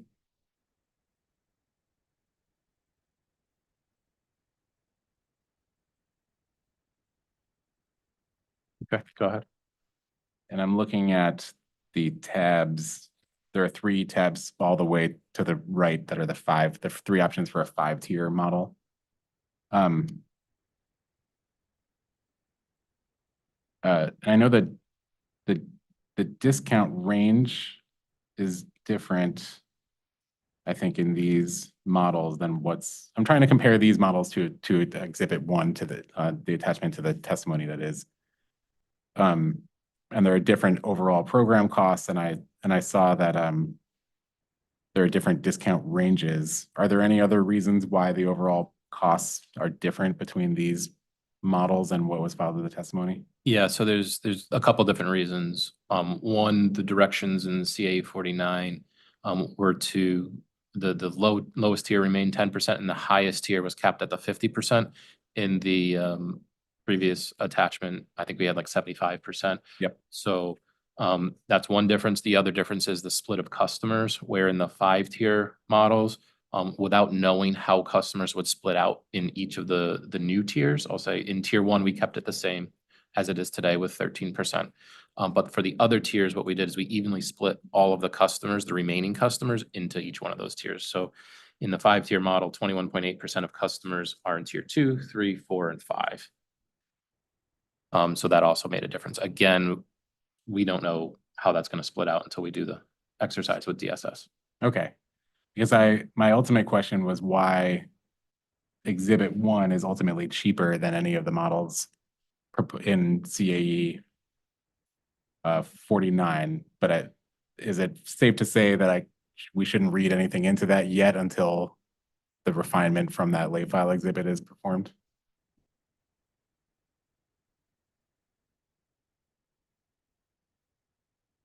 I'm looking at the ultimate residential Yes. monthly bill impact is lower on the Exhibit 1 than in. Yes.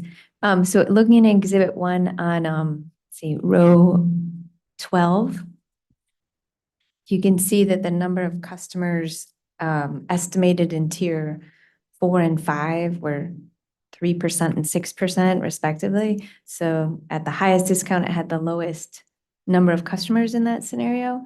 But this was our attempt to use state of Connecticut data, like Husky. We're trying to give, ultimately what DSS has given us a slice of, we were trying to use publicly available data to back into it.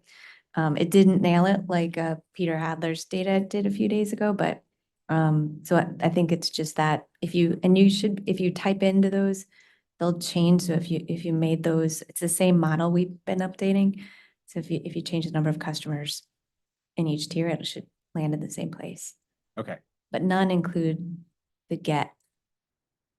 But we probably should, we want to make sure, yeah. Gross earnings taxes. Yes, I knew there was a middle word. Okay. Thank you.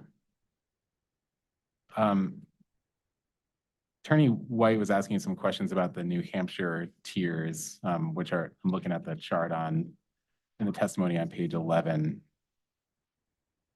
I was just curious, I asked a similar question to UI, at least in principle, about the derivation of the discount numbers themselves. In New Hampshire, were those numbers arrived at through an attempt to get to an energy burden target? So one of the many good things about our industry is it's small. So some of the same experts we've had in Connecticut were up in New Hampshire. I think Roger Colton was the expert in New Hampshire as well. And he, I believe, was one of the EOE consultants with NCLC maybe 4 years ago. So they've engaged Roger Colton a few times and he advises them. I do think New Hampshire and other states are moving away from the 6% because household income, household size matters. If you make $50,000 a year and you're one person in the household, it's very different than if you're $50,000 a year and 5 people in the household. And the 6% energy burden that was determined through the ACEEE study in 2018 also still had that gap that we all hit here, which was we can't tell what the oil heat is.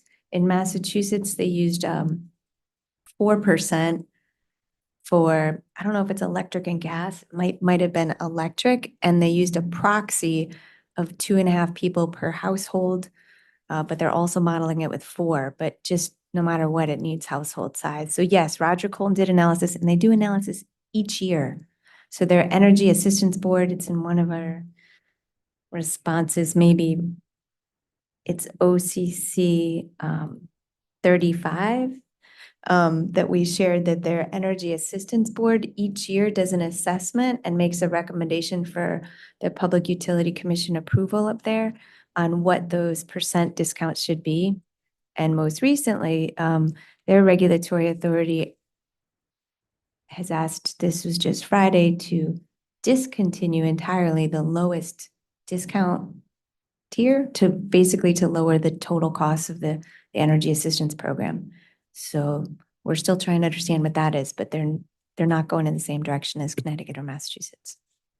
Thank you. When they make those annual adjustments, I assume sometimes there are downward adjustments to the discount. In other words, some customers have a greater discount one year and then have a reduction to their discount the next year. Is that correct?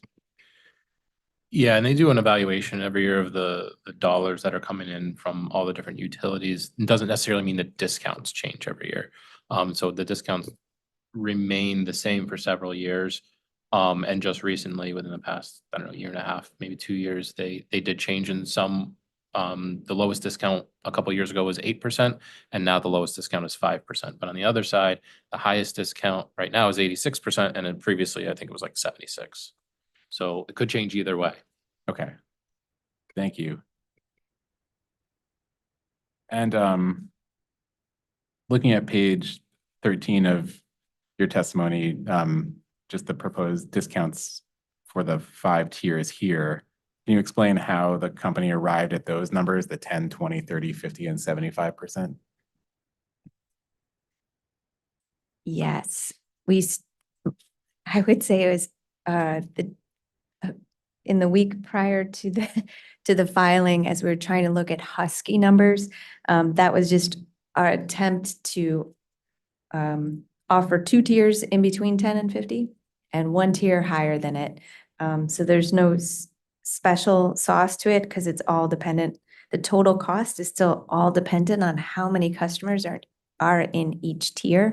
And I'd made some notes on that exact table from Monday that 95% of the customers on Snap are also on Husky. So it just means the tier 4 or 5 are a little bit more mergy there, and that 60% of the state median income is 256% of the federal poverty guidelines. So some of the, basically when DSS comes up with a new assessment, that'll be better, but there's no special sauce to the 20, 30 or the 75. Thank you. So the company didn't try to align those numbers with a energy burden target then? No, but I would welcome, I think 4 years ago when Roger Colton and NCLC had come in, they'd done some analysis. I don't know if the energy target here landed at 6%. I think at the time, it wasn't good. It was going to land where some of the staff at Pura were going to be in that low income eligibility then. So how to test it would be a good question. That would be one end of the spectrum, and then at what cost could be the other, and keeping those in balance. Thanks. And I was going to ask, same question I asked UI really, which is acknowledging, I think Ms. Kane, you just testified about one of the issues that New Hampshire's had with identifying, with really kind of landing the bullseye on the 6% energy burden is identifying the component of that that's attributable to heat because of the lack of data there. There's also the household size issue. And as you might recall, we had these conversations in this proceeding a couple of years ago to try to figure that out as well. Does the company have an idea of a way to determine affordability that's where it's possible to determine how much of a discount gets to an affordable rate? I think the industry is trying to figure this out right now, but it does feel like customers need something. Some customers need more than 50%.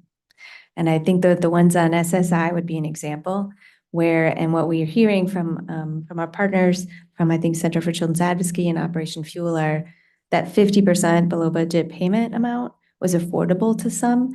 And rather than going and creating a new version of that, if we acknowledge that, embrace it, and design it into the process, we're gonna, trust that data input that it's for some customers that really that $50 will be or around there would be the thing that's affordable. Through the other tiers, I haven't found a state that's figured it out. So I don't think there's an answer key that we don't know. I think there's not an answer key because the household size matters. When DSS went through that on Monday, every variation in the program, it's not even just household size and income. It's not even just household income, it's net assets. It's net income, it's gross income, it's also health issues. So we'd like to have our community partners in the state of Connecticut identify the needs and then and us to provide that discount. But it is, so long answer to your question. We're always searching for and trying to share what we're learning in the other states, but I don't think we're all the way there yet. And I don't have a specific answer. Thank Oh, you. and that's where we came up with the 75%. Thank you, Dan. So the 75% discount allowed us to land at an average monthly bill of $50. So that's what we're backing into there. Okay. I'm so sorry. I need to do something slightly unconventional. I'm going to have to leave in just a moment for a family matter. So I just need to clarify the contingency for LFE 27, and then I will return to our regularly scheduled program. So the LFE 27, we had the issue about if it takes longer for DSS to deduplicate the data. I think my proposal is that if you can't get the data deduplicated in time to submit the LFE by August 5th, then I think the August 5th filing should just use your company's percentage of DSS's numbers from Monday, understanding that that's a worst case scenario, and then have you supplement the LFE once you get the numbers deduplicated. In my mind, I'm picturing this as a model where you're just plugging in the numbers, and I'm not asking you to redo the analysis twice, but if that's not an accurate assumption, I'm like, you know. Yeah, I think it is just the model, and I think we could do that, and we'll aim to talk to DSS in the next day or so. And then maybe since DSS told us Monday that 95% of those on Snap are also on Husky, we can treat those as one. Maybe, Okay. because that's probably key, and those are the two biggest programs, and that might make it completely unreliable if we treat them double versus single. Okay. I will, yeah, I mean, that sounds like a reasonable compromise, or suggestion, Ms. Kane. And then when we get to the LFE hearing, which I think is on the 8th, if we still don't have the data by that day, like, let's just revisit a timeline, on the 8th. So on the 5th, submit whatever version of LFE 27 you can based on the available data. Make sense? Okay. And then to be further unconventional, I have exactly one question I would like to interject, and then I'll turn it back over. My one question was whether the company has an opinion on if you should be allowed to, if Pura approves different tiers, 3 to 5, whatever, some different version of the program. It sounds like from the testimony today that there are two very different implementation timelines. If I understood from UI's testimony, up to 15 months, you're looking at 8 to 10 weeks from some date after the final decision. Normally, as you know, the authority prefers to do things as standardized as possible. There's a lot of time differential. So does the company have an opinion on whether, if we were going to do this, that the company should be allowed to proceed with the new LiDAR design for that whatever year-long period that UI is still working on it? Thank you for that question. We as well like to align normally for at least, but we know we've had some big differences when it comes to the initial implementation based on our IT systems. We would be supportive of moving forward with the 5-tier as soon as possible. However, for the community action agencies, that does become a bit challenging for them for training. Right. So we would need a moment to consider that. It might be that, let's say if there were 5 tiers, do those in some way still have bookends where tier 1 and 2 fit neatly within those so that doesn't become rocket science training for the community action agencies. But they do have different social agency portals, one for each of us. There is an existing LFE that asks for your plan or your opinion on the interim periods. Perhaps you can add to that a consideration of this. It's not an interim period, but Thank you, I do have to go. It's not an interim period but it's kind of, the interim, it's a third interim period where you're live, but UI isn't. So if you could add it there. Thank you, will do. And let me apologize to everyone. I'd rather be here than where I'm going. So the vice chairman is going to take over, and my apologies to OCC.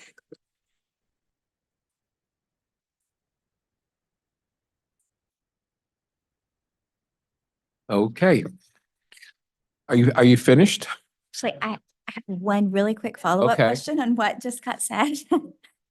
You referred to when the chairman was asking you about the difference in the time, and you referred to possible problems with the CAAs. Do you have any idea of how many CAAs have overlapping territory between UI and Eversource?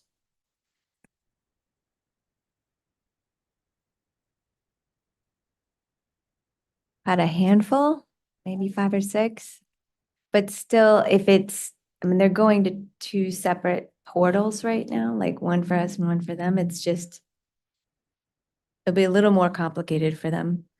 But at the benefit of some customers getting, it could be the interim, I think Avangrid had offered an interim solution too, which was a little different.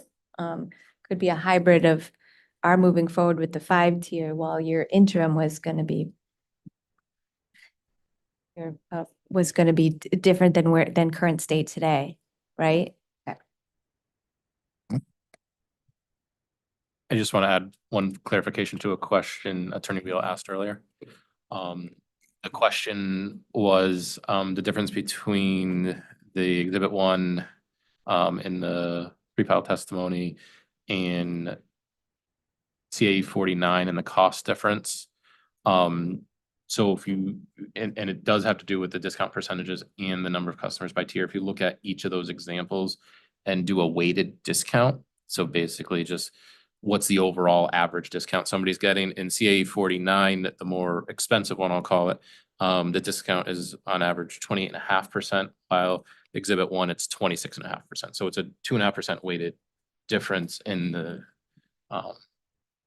discount. Thank you. You're welcome. And And that was OCC's last question. Thank you. Thank you very much.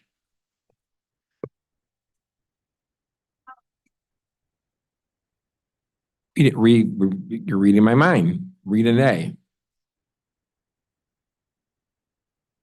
Yeah, so the question was from Attorney Wheel for the expiration of a customer, or when a customer is expiring for their LIDR, and they're on the DSS list, does the new date extend to the 12 months from the original date or from the date that they're verified again on the DSS list? And the answer is from the date they're verified again on the DSS list.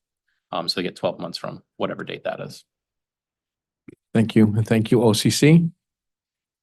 BETP.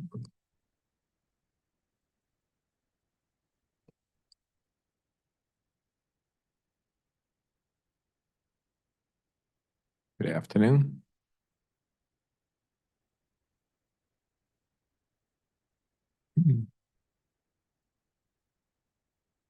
Just have the same question that I had asked before.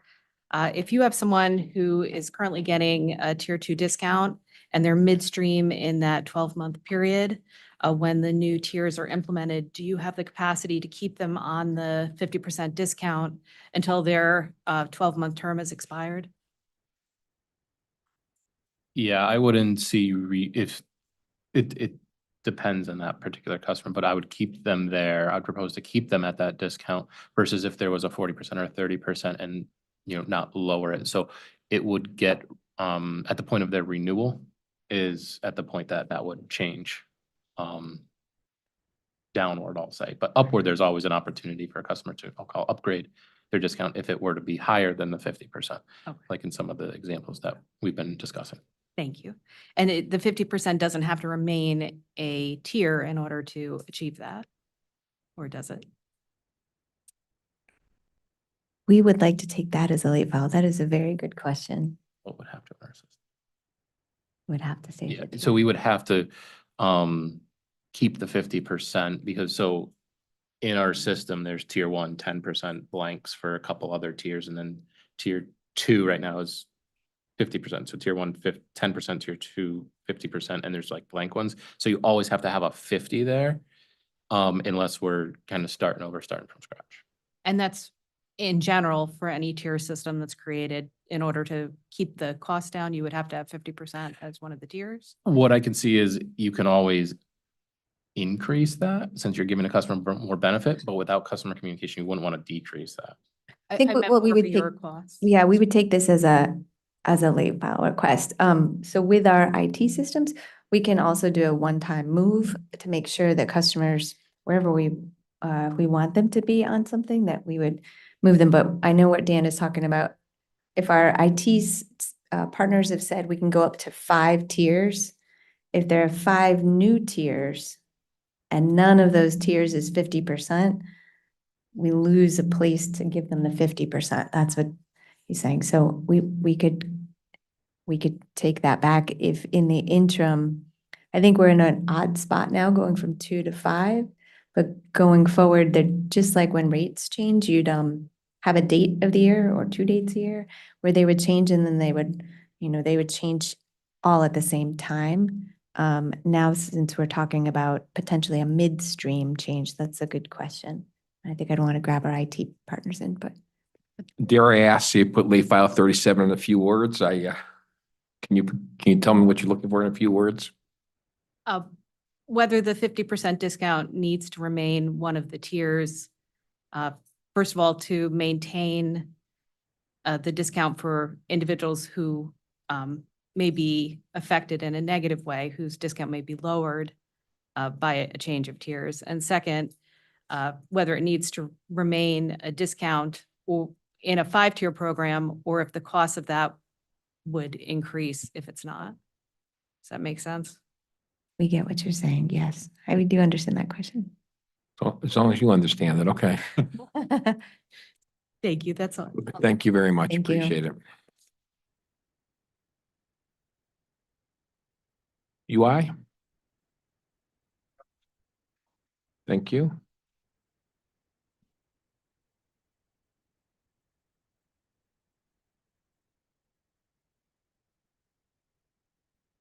EOE.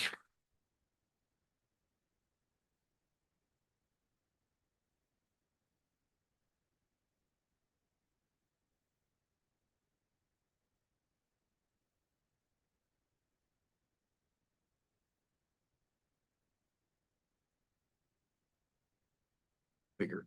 Good afternoon.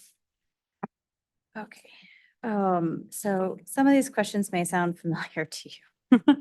But before I go to those, I'm going to start in the middle of my questions and hopefully find the rest after that. For the heating versus non-heating and the revenue class, I do know you spoke a bit more about it with Attorney Wheel.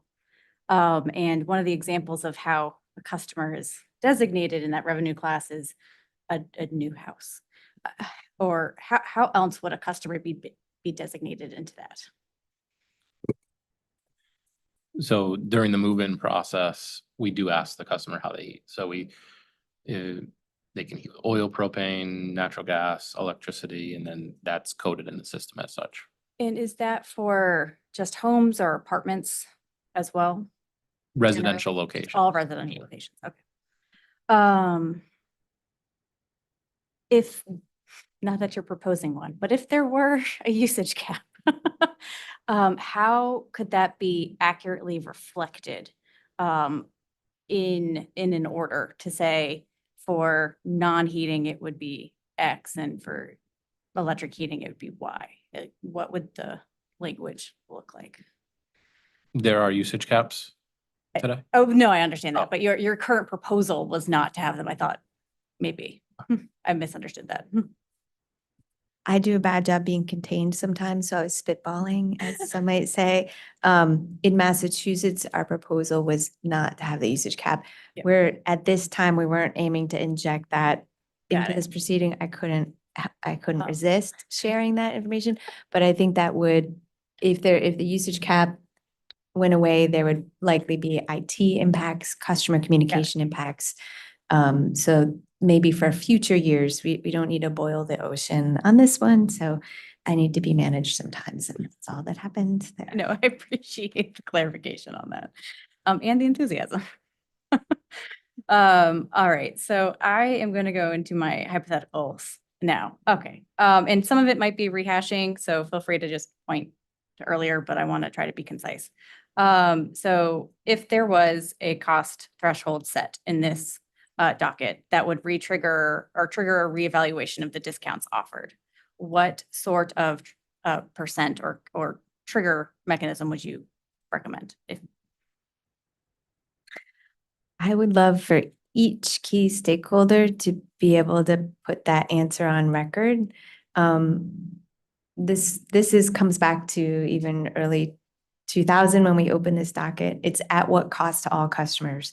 So if right now, starting July 1, our cost for residential customers, for all residential customers on the average monthly bill is $6, $5 to pay for the current 10 and 50% discounts that result in the $100 million of cost a year.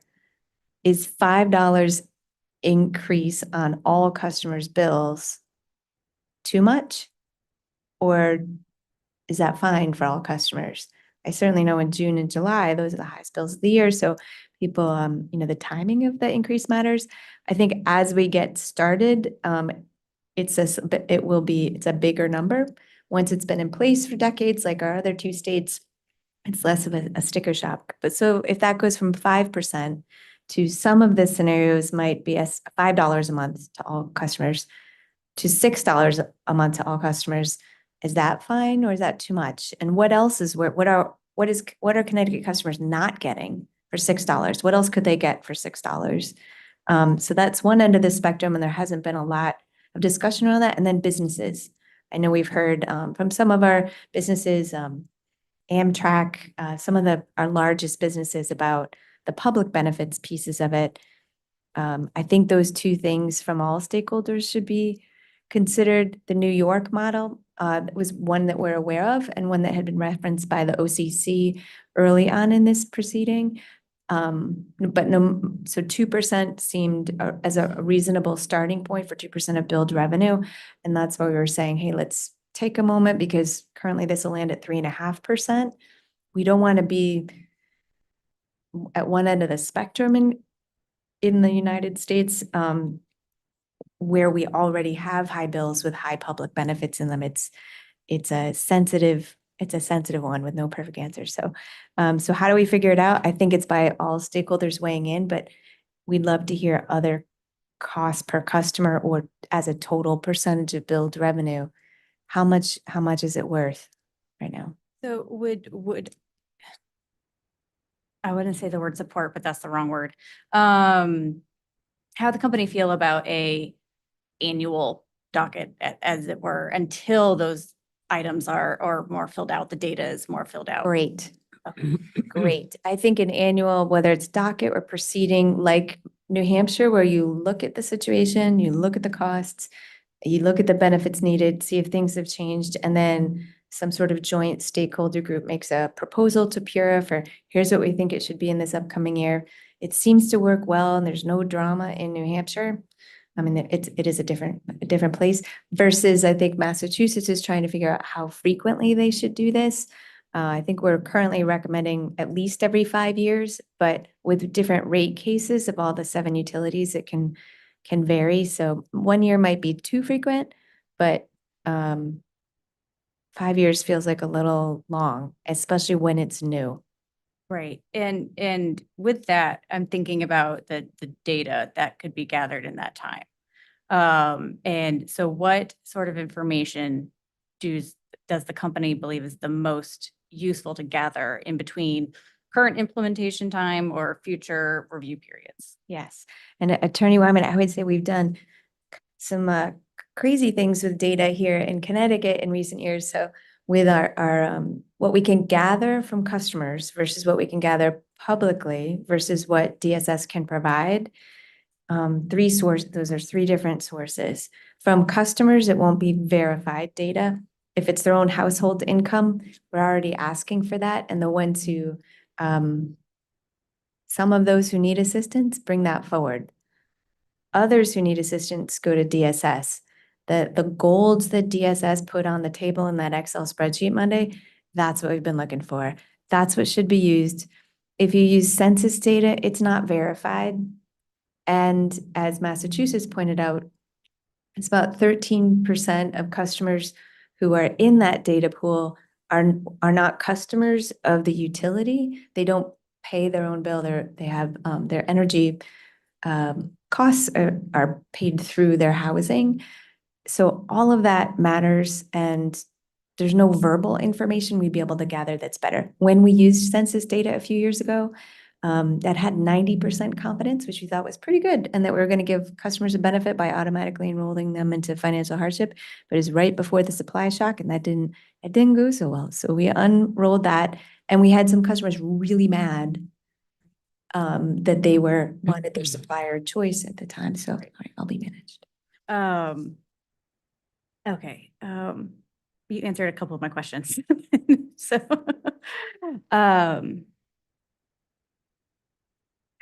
I believe I'm gonna know your answer to this one. I'm asking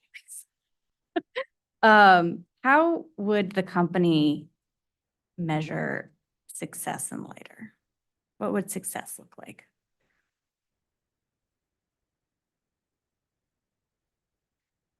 So that's a hard one because I think as Connecticut, being from Connecticut, loving Connecticut, I would like Connecticut to be a state that doesn't say we have the highest costs in the nation. But this goes against that for most customers. So I think I'd go back to where we started, which is energy affordability, that the household burden, that people are not having to choose between medicine, electricity, other primary needs that their families have. Right. And that varies based on household size and income, and other needs, temporary health conditions as well. But we'd like Connecticut to be a place where you can raise your kids and retire, and not have a health issue as a result of receiving a bill. So there we go. Thank you. Does the company, or what benefits or concerns does the company see if we were to stay at the current status quo while getting further information gathering? So the 10% unless otherwise asked. So I think there's no technical issue, there's no procedural process issue. The concern is just for some customers who we know have a greater need, we'd like them to be able to get a better discount. And so if we can have a bias for action in that, even if it's a little kludgy for timing, if we're gritty in kind of moving forward with that while DSS is doing their thing, I think we delivered this great thing last December, and customers who need it are getting it again. 94% of those who came from DSS who were new had no past due balance. So that, I don't think it's just our customers paying their bills. I also don't think it's how many are getting disconnected, because many who get disconnected can pay, don't pay, including some very wealthy customers. So I don't think those are the right indicators, but all together, there's like a hybrid mix of the data that tells a story. Okay, thank you. And I'm gonna say my last question with the caveat of, I'm gonna double check. Have you been able to track, or have you tracked thus far in your monthly reporting from DSS, the customers that drop off from the eligibility?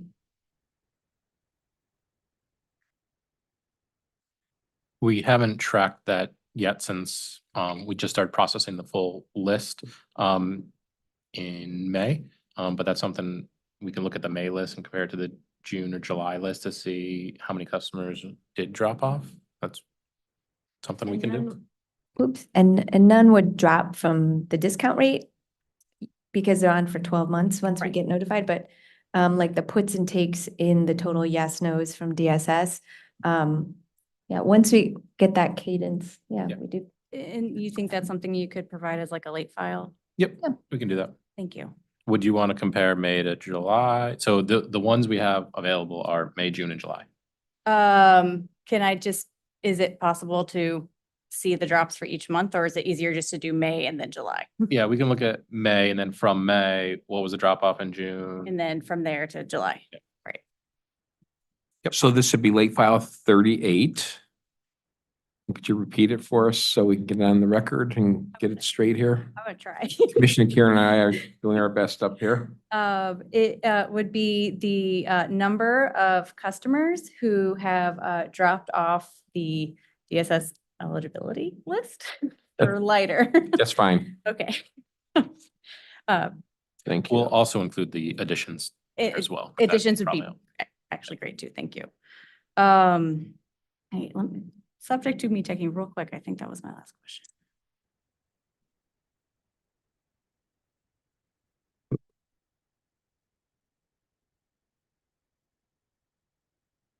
Okay, I think I'll leave it there for now. So thank you very much. Thank you. Thank you very much. Attorney Wyman. Operation Fuel. Do you have any questions? Do you have any questions? Okay, but then you're up next as well.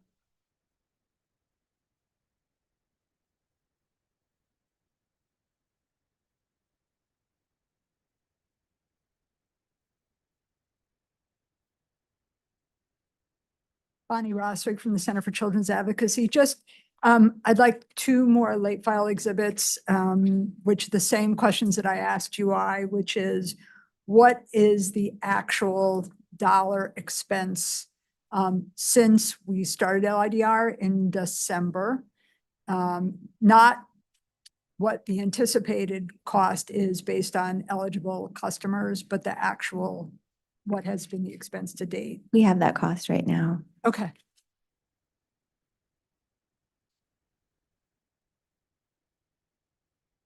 To date through today, it's 45 million. Thank you. And then the number of customers who were on the 10% LIDR whose service has been terminated for non-payment. And that is available on the Pure Data dashboard. Both we and Avangrid file that monthly.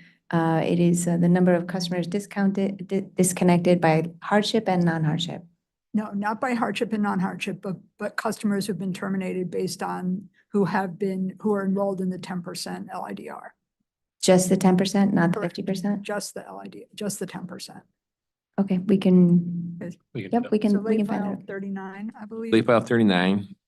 Great, thank you. And repeat your request, please. Yes, the number of customers who are on the 10% LIDR who have been terminated. And then my final is just a comment as you talk to DSS about those their clients who are who fall off, no longer receiving DSS benefits is rarely ever related to not being income eligible. Generally speaking, it's for whatever reason. There is one program that is time limited, that's temporary family assistance. It's a 36-month program with 2 6-month extensions.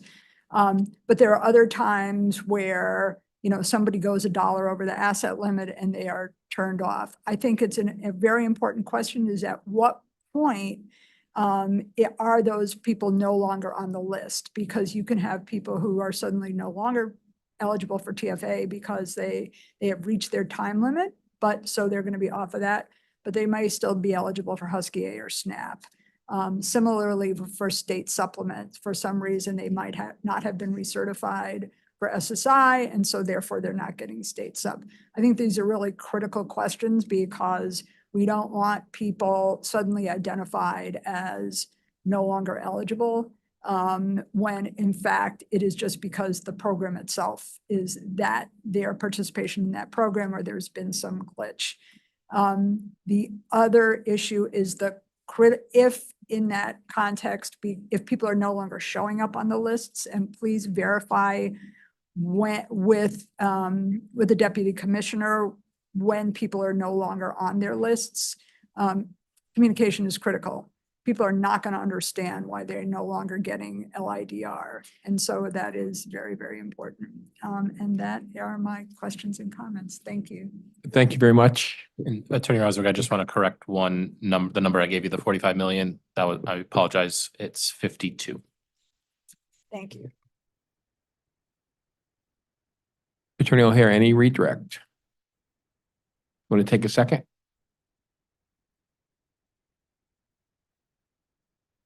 Okay, thank you. Thank you very much. Thank you, panel. And, oh, I'm sorry, Commissioner Karen, apology. My apologies, Commissioner Karen. Commissioner Karen has a question. I have no. Oh, you have no questions? Oh, you wanted me to ask you if you had any questions, is that, okay, okay, I showed up. okay. Okay.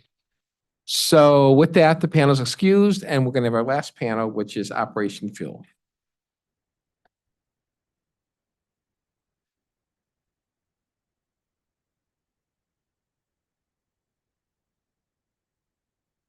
Oh, so there's no questions? OCC, no questions for Operation Fuel? Does anybody have questions for Operation Fuel? If not, that's wonderful. We appreciate that. And anything else to come before us? Our next event is the late file exhibits are due on August 5th, and the late file hearing will be on August 8th at 2 p.m. So with that, I wish you all a very pleasant evening. Thank you all for your participation, and we are adjourned.